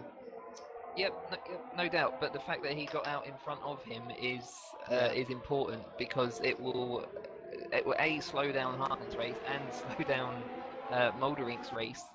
So even if he does go past it, you know, even if it's this lap, in fact, it is advantage Bogart, although he's just slid into was that turn 9? And Hartmann is past. He did slide. There's some serious drifting going on this evening. There is, yeah. I wonder if it's. I'll have a look at the track temperatures soon. Oh, virtual safety car. VSC, and that's for Miguel Tawney. Miguel Tawney, yep. Yeah, Miguel Tawney has DNF'd, so we've got the VSC is out. Now this is going to be very interesting indeed, because this is again definitely what Rob Mouldering did not want, and I'm pretty sure that well, Seb isn't going to be too pleased with it, but definitely Mouldering is going to be thinking to himself, God, what else can happen? Now surely this is the time to pit now for Mouldering. If he's going to go on it, now is the time to pit. But he doesn't. He possibly. stays out. The thing is, with F1 2018, the virtual safety car does not stay out very long. Certainly not as long as it does in real life. Yeah. It's gone. And Hans van der Berg's just made a move on Nicky Visser just after the end of the virtual safety car. I think Visser was caught sleeping. He was caught sleeping, and he's coming back now. Look at this. They're side by side, Visser and van der Berg. But Visser, I think, should have the advantage. He is on those fresh super softs, and indeed, got past and is really starting to pull away from that McLaren. But yeah, Visser definitely caught napping at the end of that VSC there. Yeah, good recovery though. I think he's woken up, and I think he has. Get it back under control. Yeah. Now this is obviously helped Mouldering out a little bit, because he's now 1.3 seconds down the road, and a 3-second time penalty for Guido Airshine, and Airshine down in 13th at the moment, not having the race I think he would like to have, that's for sure. So yeah, this is going to prove very interesting. Now Seb Bogart, he's gone on to those mediums. He should be able to go to the end of this race without too much of a problem. on those mediums now. He's got Damie Hartman just under 3 seconds ahead of him. Muldering is 1.2 seconds behind him. Visser is actually falling behind Muldering, so that's interesting. Muldering surely must be deploying his ERS. Yes, he is. Muldering is really trying now to not fall too far back from certainly the man in front. I don't think Damien Hartman he may be on the podium at the end of this race. I'm sure he'll be pleased to be leading the race, but I don't think he's going to be in the fight at the end. No, I'm inclined to agree with you on that one.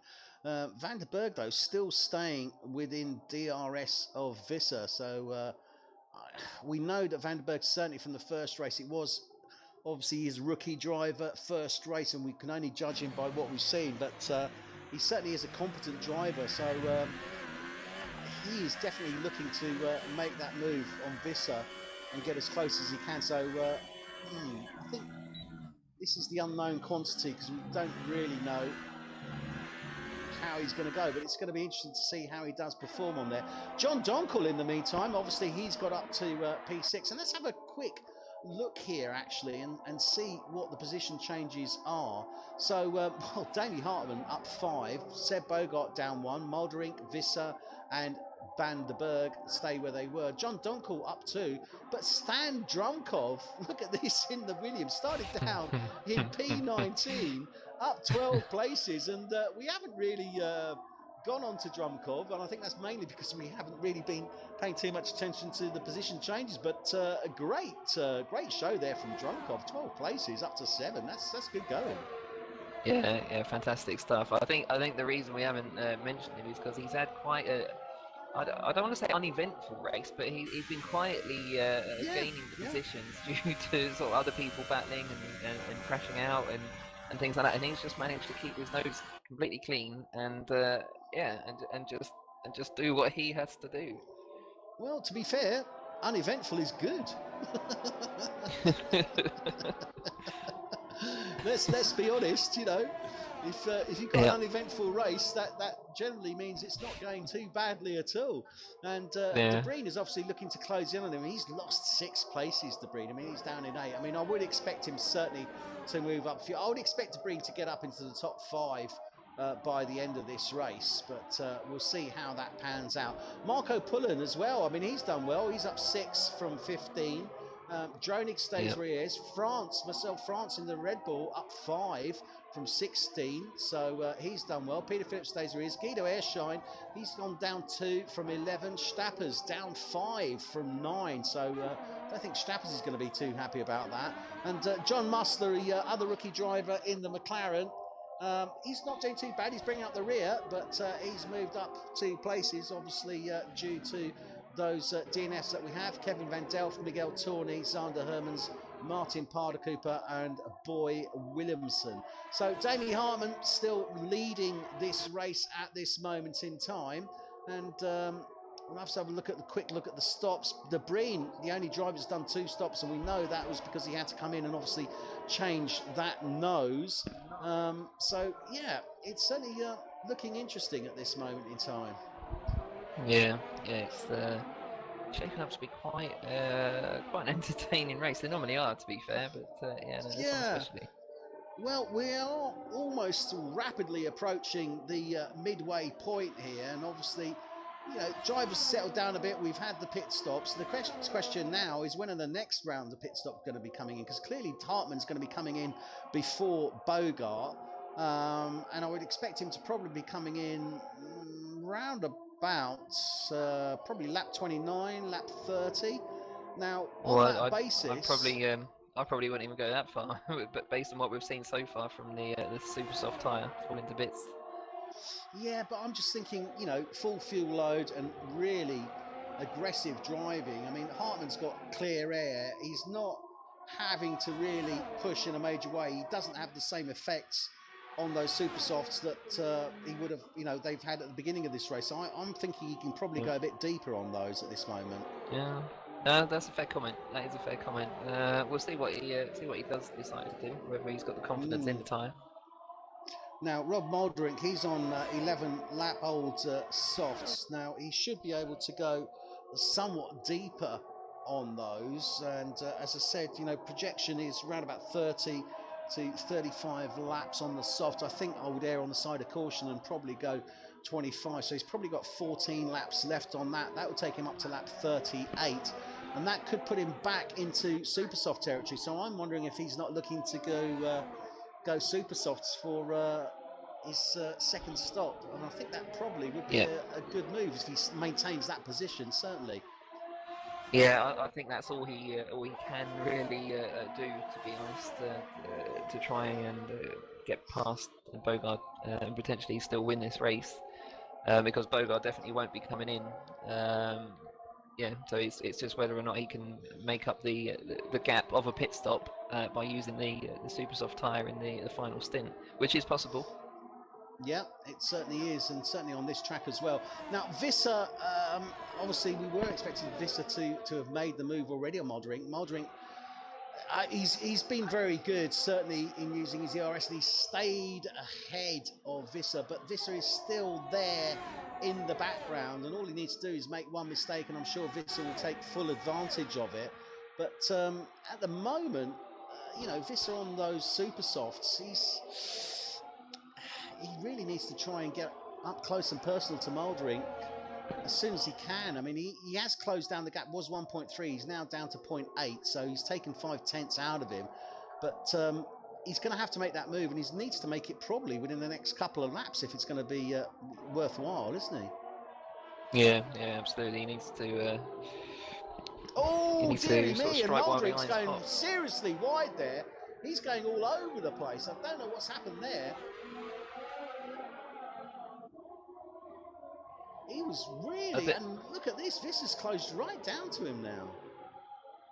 Yeah, I wonder, with some drivers I've noticed, when they have been leading the race and, you know, are on full form to win the race, when something happens and that gets taken away from them, I have seen some drivers sort of struggle with it slightly more than others. Yeah. It's just, yeah, he seems to be out of sorts at the moment, Moldring. I'm not too sure what's happening there. But he doesn't seem to, he seems to be somewhat nervous. I think that's probably the best way I can describe it. I think he's thinking about what could have been.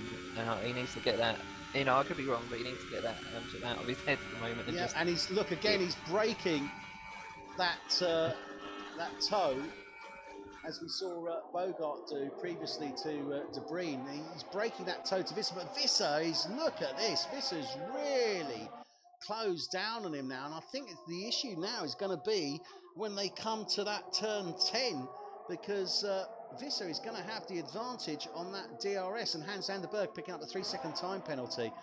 Look at this, because Visser is not letting go. He's like a dog with a bone at the moment, isn't he? Yeah. The only trouble is he's using a bit too much ERS to try and stay with him. Moldrink's using absolutely no ERS at the moment. He's got plenty to defend with down the straights. I think that's what he's about to do. He's going to need it on this DRS. Yeah, there is one side effect as well of breaking the slipstream and going right on the inside, is you get lots of marbles on your tyre, which does increase your braking distance into the corner, so drivers need to watch out for that. Can take them unawares. Well, Moldrink's certainly doing enough to stay ahead of Visser at this moment in time, but it's not the position he really wants to be in. But equally, you know, Visser's in that dirty air on those super softs, and we've seen those super softs drop off really, really quickly. And he's getting almost, you know, he's only a couple of laps into the window that we saw that effect take place. And look at this, he's gone right up to this, he's trying to break that toe as much as he possibly can. He's going to make the move. Yeah, makes the move into turn 1. Yeah, makes it stick. Good move. Makes it stick. Good move from Visser there. And Moldrick was trying really, really hard to try and break that. Went right over to the right-hand side, then over to the left again, but Visser just stayed with him. But look at this, Moldrick coming back now. Round turn 3 into 4. Look at this. side Now, by advantage should side. be Visser as they come round 5 and 6. Bit of contact, wheel contact there between the two. Coming down round 7. Into 8 now. And he's got the place has been back. too... So a real battle between these two, isn't it? Yeah, I think this is kind of shoot. Oh, there's contact there. Did I see a piece of wing fall off? I didn't quite see. I think Visser may have had a bit of front wing damage. I'm not too sure. I'll try and see if I can... No, it's looking good. Front wing's looking good. I think that may have just been a bit of debris from the previous. Yeah, possibly. What I was going to say about Visser, I think he's been slightly too aggressive on the ERS. He's using too much to try to make the move in places where he's not really going for the move, and it's working to Moldering's advantage because he's got plenty of ERS every lap to defend with on the straights. Yeah, I must admit, Moldering is really working that ERS very, very well indeed. It's almost debris level, I would say. Yeah. And I think that is a legit level, actually, debris level. Yeah, I'd say it's a legit level, definitely. So he's doing just enough to stay ahead. I think he's just hoping that those super softs are just going to suddenly drop. And we've seen that happen, obviously, in the previous stint.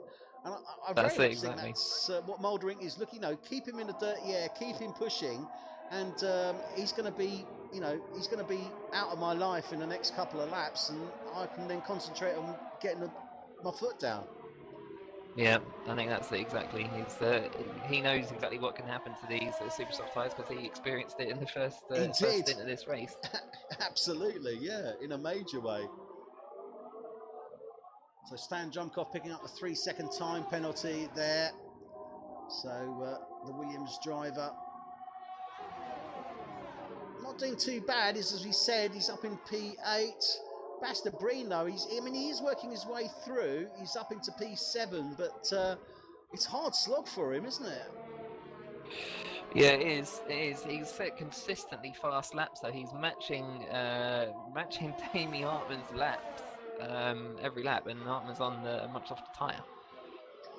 So he's doing everything to catch up. Well, he's certainly reeling in his teammate John Donkel in a major way. I'm just seeing the times drop. Hartman's in the pit. Hartman's on the soft tyre. He's going to be taking those to the end.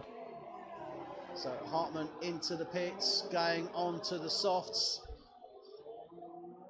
and he's going to be coming out in P5. So it's Bogard and Mulder again, then for 1 and 2. And Visser now, I think Visser is going to start. Excuse me, having a few problems now. He's got 11 lap old super softs, and you can see that he is starting to fall back because he's having to battle that bit more to maintain grip, isn't he? Yeah, you can see it out of each corner. The rear tyres especially look like they're not in the best condition. I wouldn't be surprised if he got a puncture. The rear right looks atrocious. Yeah. It's almost, I was always watching it thinking it was almost deforming there. So, yeah, he's clearly dropping back.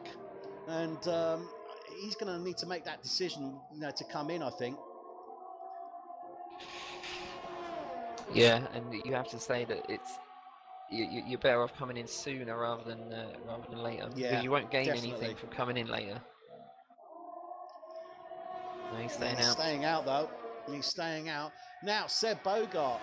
Well, he went on to those mediums, and it's working well for him. He's not got, definitive clear air between him and Moldering, but he's got 5 seconds, and Moldering is still going to have to pit, and probably within the next sort of, I would say 8 laps. Well, actually, no, probably not, actually. Probably a little bit more. Yeah. Moldering needs to really try and get closer if he possibly can. I mean, I don't know what the pit stop window is here, but I would suspect it's sub 20 seconds. I think it's probably around about 18 seconds. It is quite a fast pit entry and exit, isn't it? Yeah, I think so. I think it's actually bang on sort of 20 seconds. I think it's around that mark. Yeah, I'm worried slightly that Mulder might be thinking of trying to take these tyres to the end for that second place. Really? I mean, we've got Yeah. 27 laps to go. I mean, that would mean that he'd have to be doing 44 laps. Yeah. Yeah, which I don't think they'll go 44 laps. Well, they'll be at sort of 90% at that point. Yeah, I mean, it's sort of silly to even think of, but I'm sure it's floating there in the back of his mind. But what if? Yeah, well, I personally think we're going to see a super soft run, and Visser is certainly dropping back, but he's still not coming in the pits. He's still staying out there. And Hans van der Berg, he's maintaining that 4th place. Good show from the rookie driver. I mean, up into 4th place. He's done well there. Yeah, he's done really well. He's I think he's maintained his position.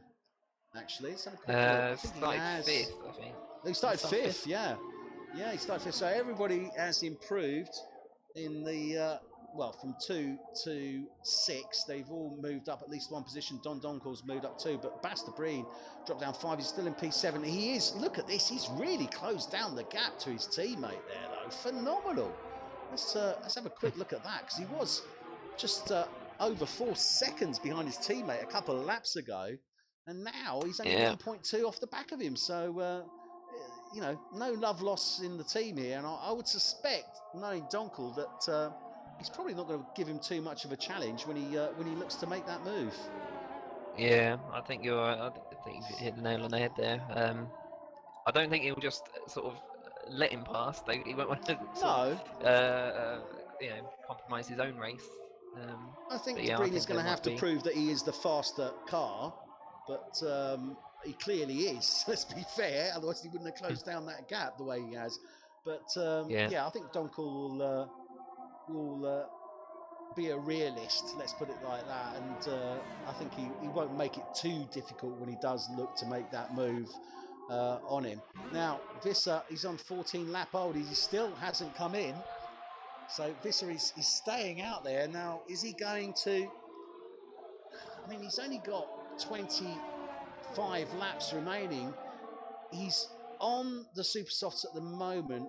He started on the soft, so he could go to another super soft run, couldn't he? Yes, he could. He could. I don't know if he'll want to do that, but I mean, given the way that these tyres fall apart in the sort of final phase, personally, I'd go to the. I'd play it safe and go for a soft run now. Well, about 3 laps ago. Yeah. Well, Nicky is he's maintaining it there. I mean, he clearly, I think he's happy with the straight line speed, and you can see he's quite gingerly, I would say, taking those corners. He's not really pushing it as much as he might through those corners, is he? No, and you can see he's having to lift slightly on that, what is normally a full throttle right-hander there. And there as well. I think they've gone now. 13. I think he's going to be coming in. I think they have gone. I'm pretty sure he's going to be coming in now, and we'll soon know as he comes round the final corner. But I would say that he will be coming in. No, he doesn't. He stays out. Bloody hell! Well, He's going to. He's going to go for another super soft. I'm telling you now, definitely. I wonder if Mark Stappers has been giving him advice. Could well be. They're on opposing teams, but you never know. He's probably told him he can do 40 laps on a set of supers. Honestly, Nicky, you can. Trust me. Well, it's going to be interesting to see how that pans out. But De Bruyne now, look at this. He was 2/10 off the back of his teammate. So he's definitely up close and personal now. And let's go on board to see him. And John's not making it entirely, but I think he was giving a little bit of an opportunity there as they come round. It looks like they're racing. 6. They are racing, but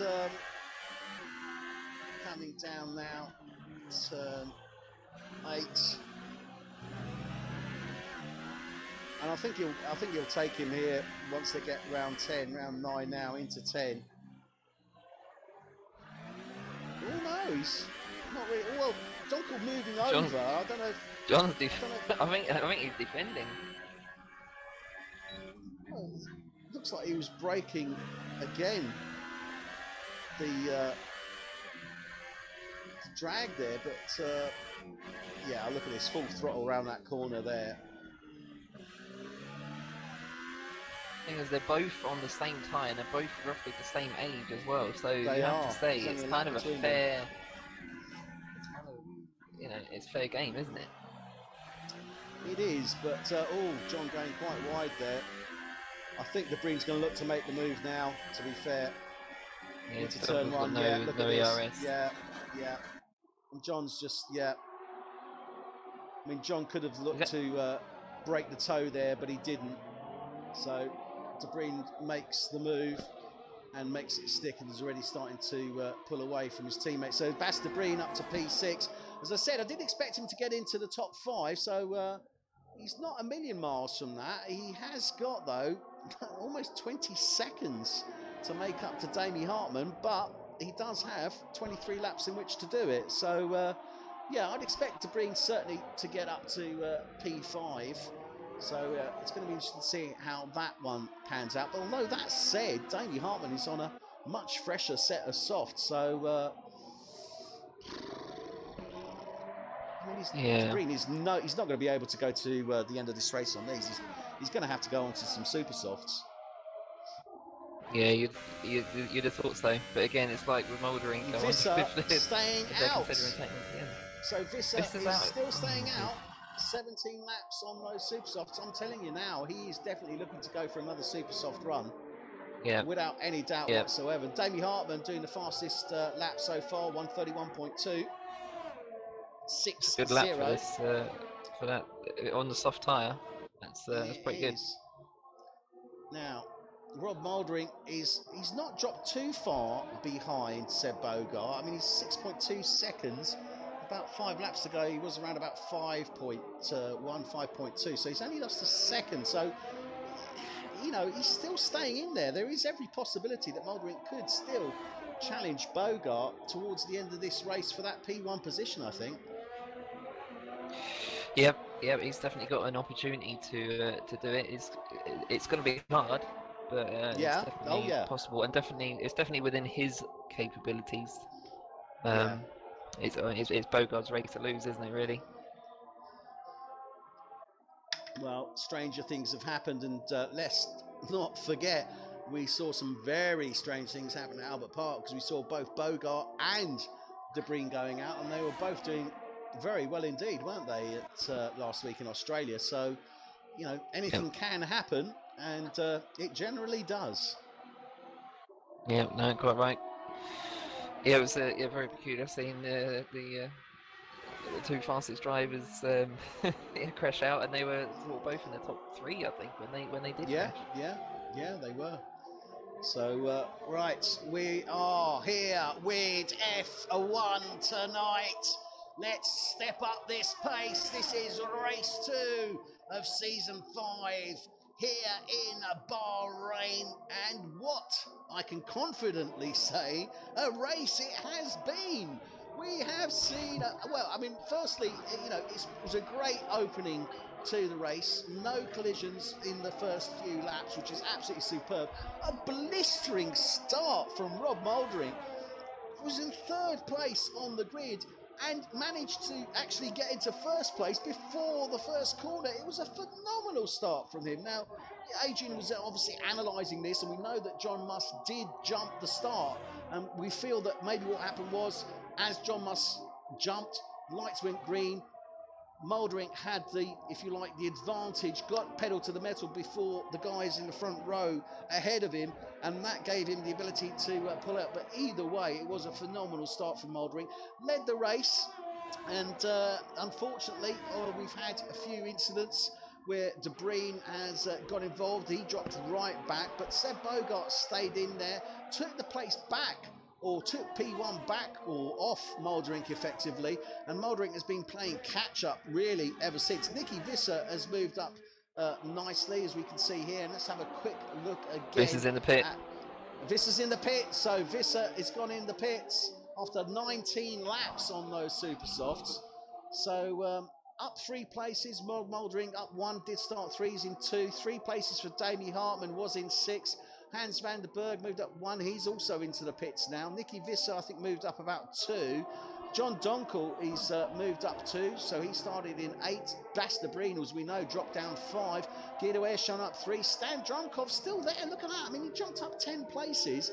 Let's not forget, he was a little bit ahead. He did get up to 12 places, so he was in P7 a little while ago. But he's done really well. Good solid race from Drunkov, it has to be said.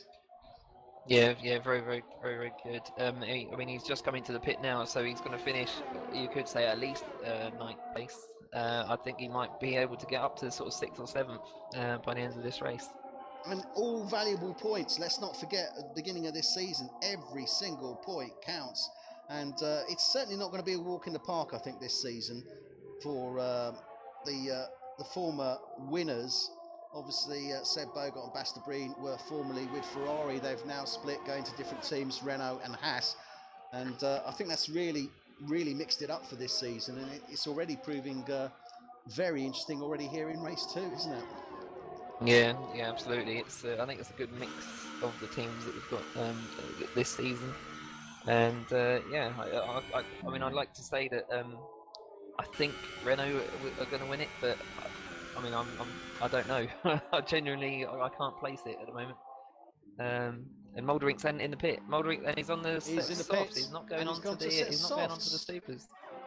That's interesting. Okay. I'm somewhat surprised by that. I've got to say, 19 laps remaining, lesser fuel load, lighter car. I'm surprised he hasn't gone on to the superstars. Maybe that first stint just scared the bejesus out of him. Maybe it did. It might have put him completely off the tyre. I mean, that's happened to me many 19 races. laps remaining, you know, he's probably thinking to himself, God, I don't want that hassle again, because he really looked as if he got caught unawares when those super softs dropped off. Yeah. It's not nice when you sort of lose all grip, especially when it happens sort of so unexpectedly and suddenly. Yeah, it can completely throw your confidence in the tyre. So anyway. He's gone on to the softs now. He's got his work cut out for him, because he's got 15 seconds to get up to Damie Hartman. Damie Hartman is not going to pit. He's going to the end of this race. Bogart's going to the end of this race. There's no way he's going to make up 30 seconds in 19 laps. It just isn't going to happen on that set of tyres. No, you wouldn't have thought so, but like you said, you know, anything can happen. And it normally does. I feel a little bit like Thunderbirds here. Very good.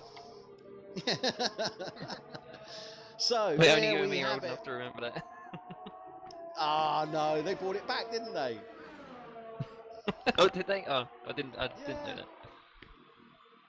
Oh, if you haven't seen the new Thunderbirds, you don't know what you're missing. Fair enough. So here we have Hans van der Berg, he's in P5, Bas de Breen is in P6, and he's got his work cut out for him. 23 seconds to get up to that P5. Damie Hartman's come in and he's pitted, gone out, and he's come in between Bogart and Mouldering. I mean, that was a great move there by Hartman, wasn't it? No, it wasn't. He's just got, what am I saying? I've lost the plot here. Mouldering came in, which is why Hartman's moved up. Oh my God, I'm losing the plot. So, yeah. I thought I was losing it then. Yeah, I've definitely lost the plot. But the thing is, you know, this is what I don't understand, why Mouldering went onto those softs, because he really has just made life much more difficult for himself. He's got Nicky Visser on a fresh set of softs as well. He's only 4 seconds behind him, so undoubtedly there's going to be a challenge coming from Visser again before the end of this race. Hans van der Berg, he is clearly going to be looking to catch up with Visser and challenge him before long. Bas de Breen, well, as I say, I think he's got his work cut out for him, but well, we'll see what happens on that one, whether he gets up into just gone the top fastest. 5. Has he? Just set the fastest lap at 30.9, which is yeah, really amazing time. He's got a lot of work to do if he wants any more. He has got a lot of work points. to do. He's got 23 seconds to make up and 17 laps to do it, so he's going to have to do at least 1.2 or, you know, close that gap by 1.2 per lap to really do anything that, or have the opportunity to take that 5th place. And I've got to be honest, as good as De Bruyne is, I just can't see that happening. No, I mean he's making up 0.6 on Van der Berg at the moment, but yeah, it's not quite enough. It's just not enough. I mean, the only thing you can hope is that Van der Berg has issues, because I mean they're pretty much equal on tyres there. Obviously, Van der Berg is now on 3-lap-old softs, and De Bruyne on 5-lap. Then we've got John Doncourt, and he's down in P7, and I think he's looking pretty safe for that. Stan Jumkov just makes a move as Guido Ershine comes into the pits, so takes that 8th place from Ershine. Marcel Dronig in the Haas takes P9, and Marco Pullen, Ershine's teammate, comes past now, and Ershine should be coming out. Where is Ershine? He's only just coming out of the pits now, actually. So Ershine will take P11. Marcel France in the Red Bull is P12. Peter Phillips in the Toro Rosso is 13. Mark Stappers in the Sauber is 14. Not a great race for Stappers, this one, is it?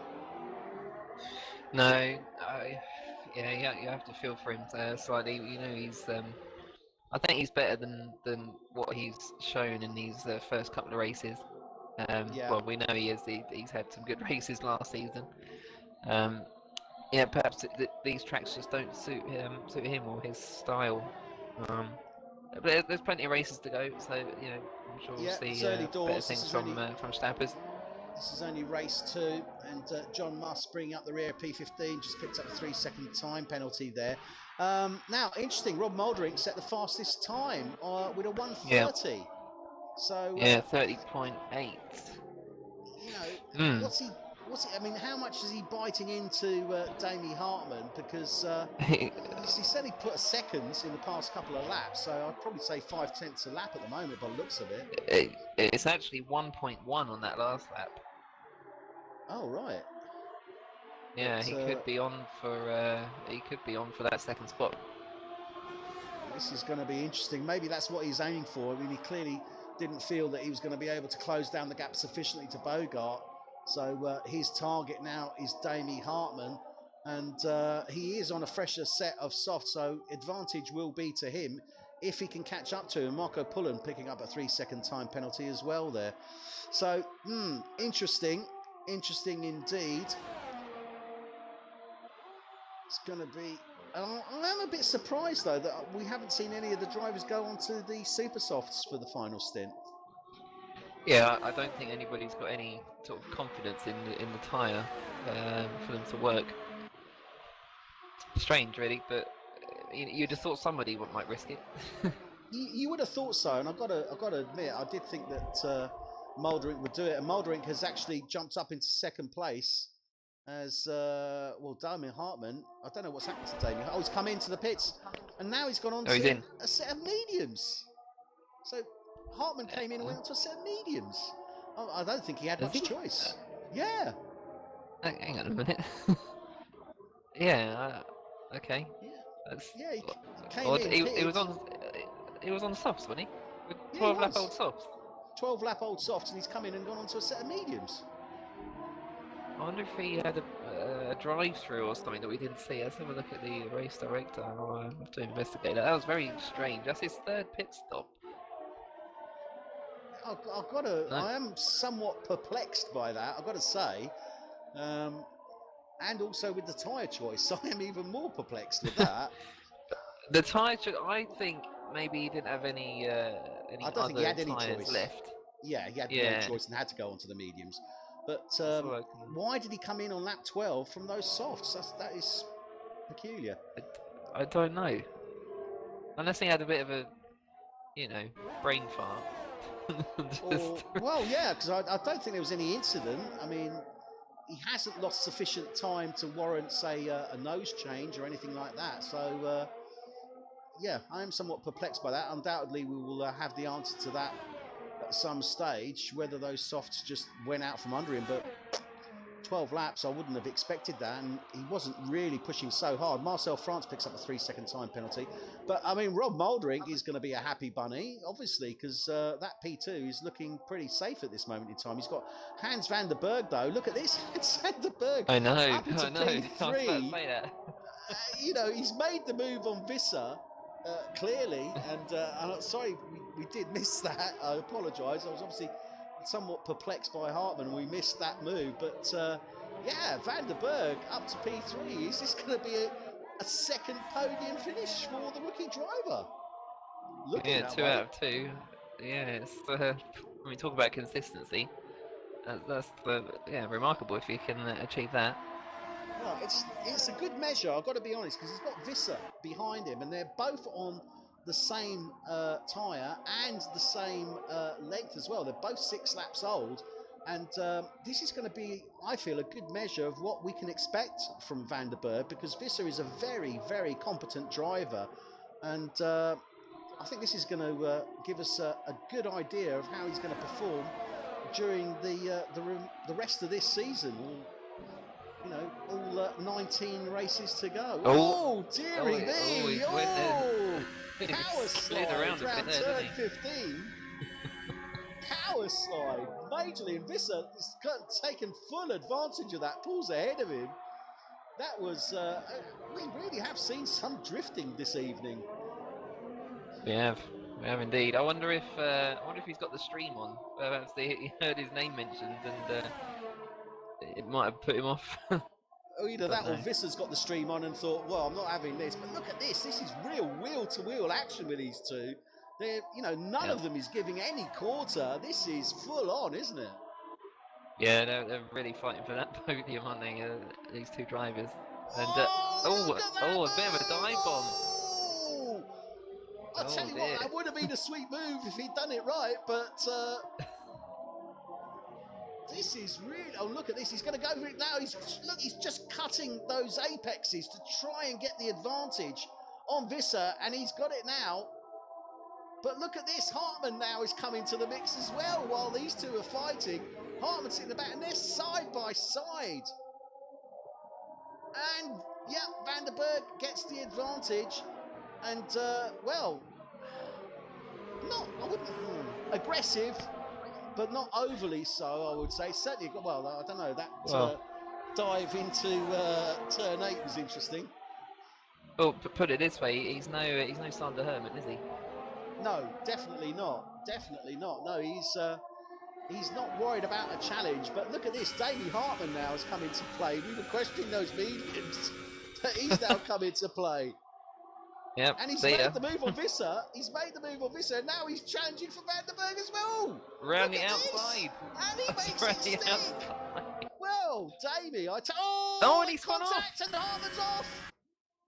Oh no! Hartmann is off. He's lost his front wing, and that was a tap there from Hans van der Berg as they were coming round the corner. Just tapped the back of him and pushed him into the barrier. Oh, what a shame! That clearly is going to be a recorded incident, and well, what can you say about that?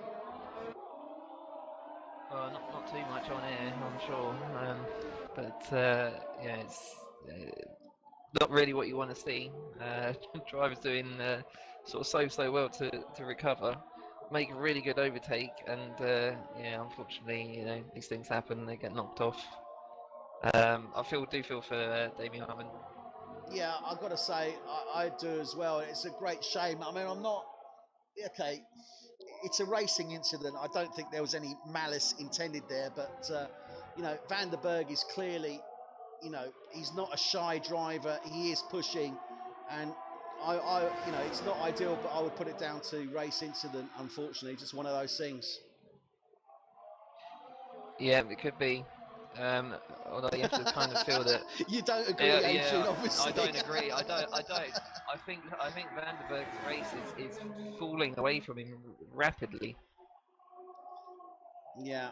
Well, yeah. I've got to say. I mean, you know, I do stick up for the guy that is willing to take the risks, and you know, from what I've seen of him, he is a good driver. I personally, I put it down to a race incident. They were driving so close, so fast, and so aggressively that, you know, it's just one of those things. It happens. But I can understand where you're coming from on that, Adrian. You know, I do appreciate what you say. Yeah, my argument is that it was a number of different contacts within the space of sort of a lap from Van der Berg. So I don't know. I don't know whether the pass that Visser made just put him off his game slightly, and he panicked, and it was a bit. It looked like panic defending, and the same when Hartmann made his pass as well. I've got to say though, I mean, I'm looking at Van der Berg, and I'm sure he's going to love this comparison. But maybe it's a Dutch thing. Maybe it's, you know, a bit Verstappen. It is a little bit, yeah. Yeah, it is a bit. You know, somewhat reminiscent of another Dutch driver in real world F1, I think. Yeah, he wasn't just going to give up easily, was he? So, no. And you know, fair play to him for having a go and defending and not just rolling over, because, you know, we don't want to, as much as we don't want to see crashes, we also don't want to see, you know, easy overtakes. So yeah, absolutely. Yeah, I mean, drivers have got to do what they've got to do, haven't they, within reason. Now, in the meantime, whilst we were watching that action, Seb Bogart has pitted, come off those mediums and gone on to the super softs, and is now only 5 seconds ahead of Moldering. Now, clearly, those mediums we thought were taken to the end, they clearly weren't, and Bogart made the call. He's had the ability to. He's gone on to the super softs, but he's still safe, isn't he? I mean, you know, 5-6 seconds now to Moldering. I don't think he's going to have too many issues there, is he? Yeah, no, absolutely not. I mean, that pit stop was that was just a banked pit stop that he'd managed to earn for himself by pulling away as much as he did from Moldering. I don't think he had to pit. He knew he didn't have to pit, but he's decided to come in and play it safe. He knew he was going to come out on the ahead, side of caution, and it's just it's plain sailing to the end now, and he can see, and he can go the fastest lap. 1:29.440 from Bogart, so I think he's just sealing the deal there, isn't he, really? Yeah. So nice position to be in when you're a full pit stop ahead with 10 laps to go. Yeah, he certainly is, but I don't think Visser is going to give up. I've got a sneaky suspicion Visser is, he's already starting to come back. I think he's just getting that, correct me if I'm wrong, and I bet his ERS is looking, it's not looking too great. Although it is looking better than Van der Berg's, it has to be said. Penalty for Visser.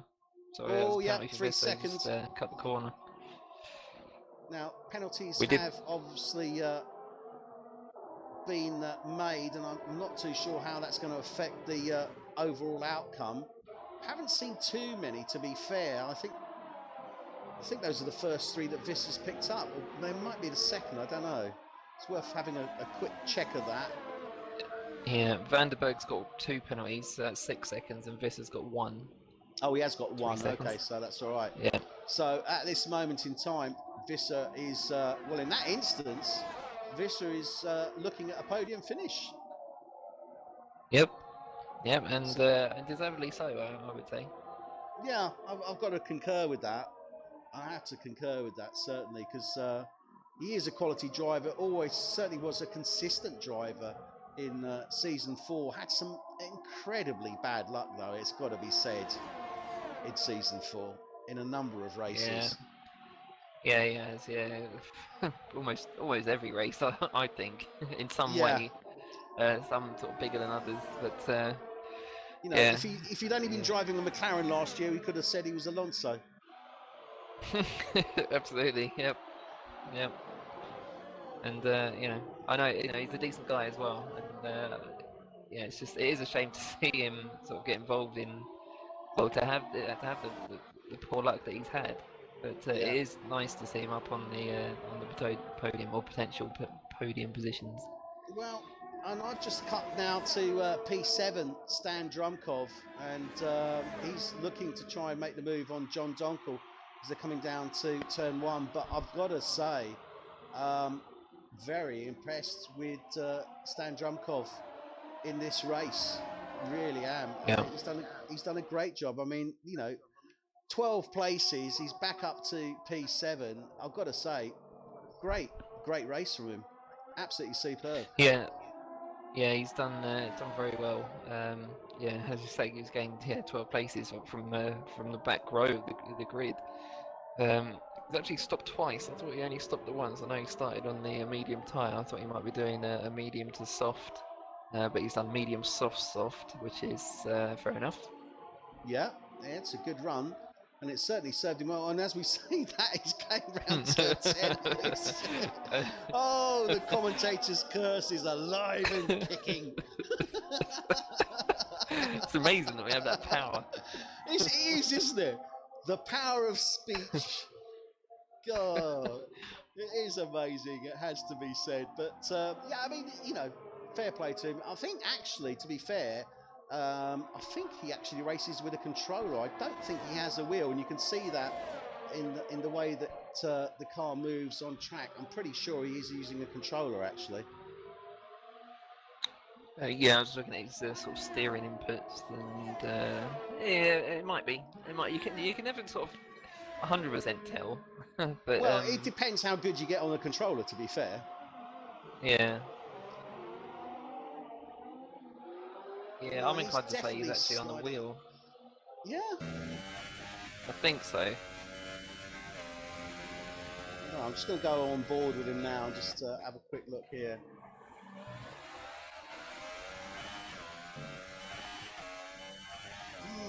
Actually, I think he might be right there. Could well be. Maybe. Well, whichever way, he's done well. He's got into the points. That's the main thing. And yeah, very impressed with the way that he's gone. So let's have a quick recap now with 6 laps remaining for this Bahrain race 2 of season 5 here for F1 tonight. And for those of you watching, I hope you've enjoyed it as much as we have. We've got 6 laps remaining. Seb Bogart leads the way in P1. Rob Moldering in the Sauber is 2nd place and looking pretty safe for that. Hans van der Berg is currently 3rd on the track, but due to penalties, he's going to lose that position to Nicky Visser as things stay the way they are. So Nicky doesn't really have to push to overtake him on track. He can if he wants, but he doesn't have to. That would mean that Hans van der Berg will drop down to P4. Bas de Breen has got up to P5. Fantastic. Good call. Well done. Yeah, I was a little bit dubious whether he would or not, but he has actually got up there. But I think that's more to do, to be fair, with the incident with Damie Hartman. Yeah, absolutely. Hartman's actually made 4 pit stops this race. Yeah. So Bas de Breen has got up to P5. His teammate John Dunkel P6, and these are really important points for Renault, aren't they? As a team, this is good points for them. Yeah, absolutely. Are they the only team that have got both drivers in the points? I think they are. They are. Yep. Both drivers in the points. The only team that have will be able to do that. Stan Drunkov, as we're referring to, he's in P7. Marcel Dronig in the Haas. Oh no, Dronig is in P8, and Bogart will take. So that would be 27 points for them. So yeah, 27 for them and 18 for Renault, and 18 for Sauber as well. 18 for Sauber as well. So yeah, Sauber there as well. So it's going to be interesting to see how that goes. But good points certainly for Renault. Marcel Dronig is in P8. Damie Hartman, well, it's a shame, but it happens. He's down in P9. At least he'll be picking up a couple of points. Guido Erschein is bringing in P10, so he'll pick up a point if it stays the way it is. For Force India, his teammate Marco Pullen is behind him in P11. Peter Phillips in the Toro Rosso is P12. Mark Stappers in the Sauber is P13. Marcel France in the Red Bull is in P14. And John Muss in the McLaren is bringing up the rear there. So it's going to be, you know, I mean, fair play to him. He is a rookie driver. He hasn't obviously quite got the level of his teammate Hans van der Berg, but he stays with it. So don't give up, John. It will get better, I assure you. And we certainly want to see more from you as the season goes on. Kevin van Delft has DNF'd Miguel Tourney. Zander Hermans Martin Parder-Cooper and Boy Williamson. 4 laps remaining now, and Nicky Visser still looking at the gearbox of Hans van der Berg, but he's not too bothered. He's just staying with him, really, isn't he? I don't really think he's pushing it too much. No, I don't know if he is trying to be honest. He might just be yeah, either trying to force a mistake or hope that he's got penalties, or you know, it could be a number of things. You don't always have to go for it. Yeah, or he could be fully aware that you know, that Hans van der Berg has got those points and he's assured that podium finish anyway, so no point in taking the risk. Yeah, absolutely. You know, I don't know if you get that sort of information or not. You do, yeah. Jeff is able to give you the penalties of the drivers around you. So that could well be the case. Could in the last game. Well, that could well be the case. So we're winding up now for the end, or coming to the end of this Bahrain GP here for F1 tonight. And well, blimey, it has flown by, I've got to say. 53 laps, it has really flown by, hasn't it? Yeah, it has, yeah. There's been some sort of things happening all race. And yeah, it's hardly even given us time to breathe. Absolutely, and I'm just watching Stan Jumkov here, and he's closing down on John Donkel. I'm wondering if he's going to be able to make the move in the next 3 laps or not. They're pretty much equal on tyre. He may well do. I'm just trying to look at his time in comparison. Where is he? P7. Yeah, he's P7. Donkel is 6. He actually lost a little bit of time on the last lap to Donkel, which is odd. Well, we'll keep an eye on that, because that could well be something that comes into play in the final lap, or a couple of laps. 3 laps are remaining. Seb Bogart coming round now, getting himself wound up, starting his 54th lap. It's got to be said, I mean, Bogart, he's raced a really good race, but that pit stop was really important when he came in on those mediums. Came in quite early on those, but it has paid off for him, hasn't it? Yeah, it has. Yeah, he's another one of these drivers who just managed to get the strategy sort of bang on every time. And that is 50% of your race. Yeah, absolutely. Absolutely, it's getting that strategy right. But not only getting the strategy right, it's also being able to respond to what happens around you, because as we know, it can all go a little bit Pete Tong at times, and it certainly has done for you, Bas de Breen in the Renault, but he's managed to come back as well. As I say, obviously that's more to do, unfortunately, with the incident Damien Hartman had. Otherwise he would have maintained P6, but you know, it is what it is at the end of the day, and what counts is the final finish, and what happens in between pretty much becomes irrelevant, really. Yeah, quite right. And speaking of races that didn't quite go to plan, Rob Mulderink was looking very strong, wasn't he, in the opening sector? Fantastically strong. Damien Hartman, Damien Hartman's retired. Sorry. Oh, Hartman has DNF'd. Yeah, it's that long right-hander in the third sector, start of the third sector. He's retired just there. I can't tell whether he's on the inside or outside. I think he's on the outside of the corner. Jeremy, Stapper's going wide yet. Yellow here. Just going on board with Stappers. And it's green now, So I think that was actually round turn 12 that he lost it. Yeah. So great shame there, because, you know, he did put together a great race. So real shame to see him DNF, got to be said. Yeah, he led half a dozen laps as well in this race, yeah. if you remember, in the middle stints. And yeah, that was a real shame to see him crash out. So but we're on the... going back to, sorry, just before we move on, just going back to Rob Mulderink's race. Yeah, he, as I said, he was doing really well. It looked like he had the race in the bag from the first stint, but he just stretched it out a bit too far, and and just lost all the grip in his rear tyres. And that allowed Bogard to capitalise.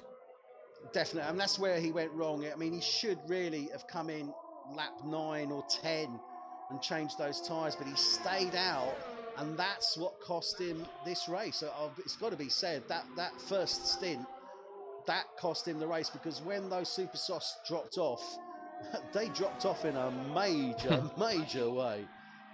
They did, and it's quite ironic as well because he got driver of the day in the last race for utilising a perfect strategy, but it just hasn't sort of translated into this race, unfortunately. Well, we're on still the P2. Look at this! Look at this! Sorry, Drunkov has just made the move on Donkel into turn 2. Donkel gets it all wrong into turn 2, and Drunkov has made the move on him and got up to P6. Amazing, absolutely remarkable. Fantastic. Didn't see that myself, but yeah, you've got it on the stream. I'll be watching that move back. Well done. That was great, and that was fantastic because John Donkel just got it wrong into turn 2 because these tyres now are obviously showing their wear, and Drunkov takes full advantage of it. He was closing down, but that is absolutely fantastic. Right, let's get now with Seb Bogart as he comes round the final set of corners here. And what a race Bogart has put in. A little bit of good fortune, but only a little bit, it has to be said. And really performing very, very well. And I'm sure he's going to be a very, very happy man when he crosses that line. It's like Murray Walker's once said, it's not enough to be lucky, you've got to be good. And he is that. Yeah. And he is that, it has to be said. So he's coming into the final sector now. Round long sweeping 12. Down into 13. Onto the final straight, effectively, or complete straight that he'll have for this race. Taking the penultimate corner now. Rounds the final turn, he comes, and Seb Bogart for Haas takes the win here in Bahrain for the F1 Season 5 Race 2. Rob Mouldering coming round now onto the start-finish straight. Will take P2. Hans van der Berg will take P3 on track, but it'll be P4 in reality. Nicky Visser for Mercedes takes P3. Bas de Breen for Renault will take P5. Stan Drunkov for Williams coming round turn 13 now, coming up to 14. What a fantastic result. I mean, he is going to be a very, very happy man, Drunkov, isn't he? Oh, absolutely. And I'm happy for him as well. He's really deserved those result. 8 points. Stan Drunkov takes P6. John Donkel. Oh, no, he doesn't. He's got points. Oh, what a shame. Oh, no. What a shame. Well, John Donkel takes P6, but still a fantastic race from Drunkov, has to be said. Yeah. Dronig takes P8. Guido Airshine will take, I believe, P9. Yes, he does. Peter Phillips takes P10. And we'll have a look at the final results in just a few minutes. Same about Drunkov, but obviously penalty points needed to be or were applied there, but still a fantastic race from him. And let's have a look now at the final standings for this Bahrain race. In just a second, we'll watch him on the podium now. Seb Bogart takes the win, number 58 here in Bahrain. Rob Mouldering for Sauber takes second. Nicky Visser for Mercedes. He's going to be happy with that. He takes P3. What a fantastic race. I mean, I've got to be said, that really was a great, great race. Yeah, absolutely fantastic. Thoroughly entertaining and, lots of skill on display there. Some good moves. Indeed. So Hans van der Berg takes 4th, Basterbreen takes 5, John Donkel 6, Stan Drumkov 7, Marcel Dronegate, Guido Airshine 9, Peter Phillips 10, Mark Stappers 11, P12, Marco Pullen, Marcel France takes 13, 14, John Muss, then Damie Hartman, Kevin Van Delft, Miguel Torney, Zander Hermans, Martin Parler Cooper, and Boy Williamson were DNFs. Wow. Deep, deep, deep breath there. It's literally been non-stop, hasn't it? It has. I just don't know where the time has gone. Well, that is it for Bahrain Race 2 here for F1 tonight. Next week, we will be in China.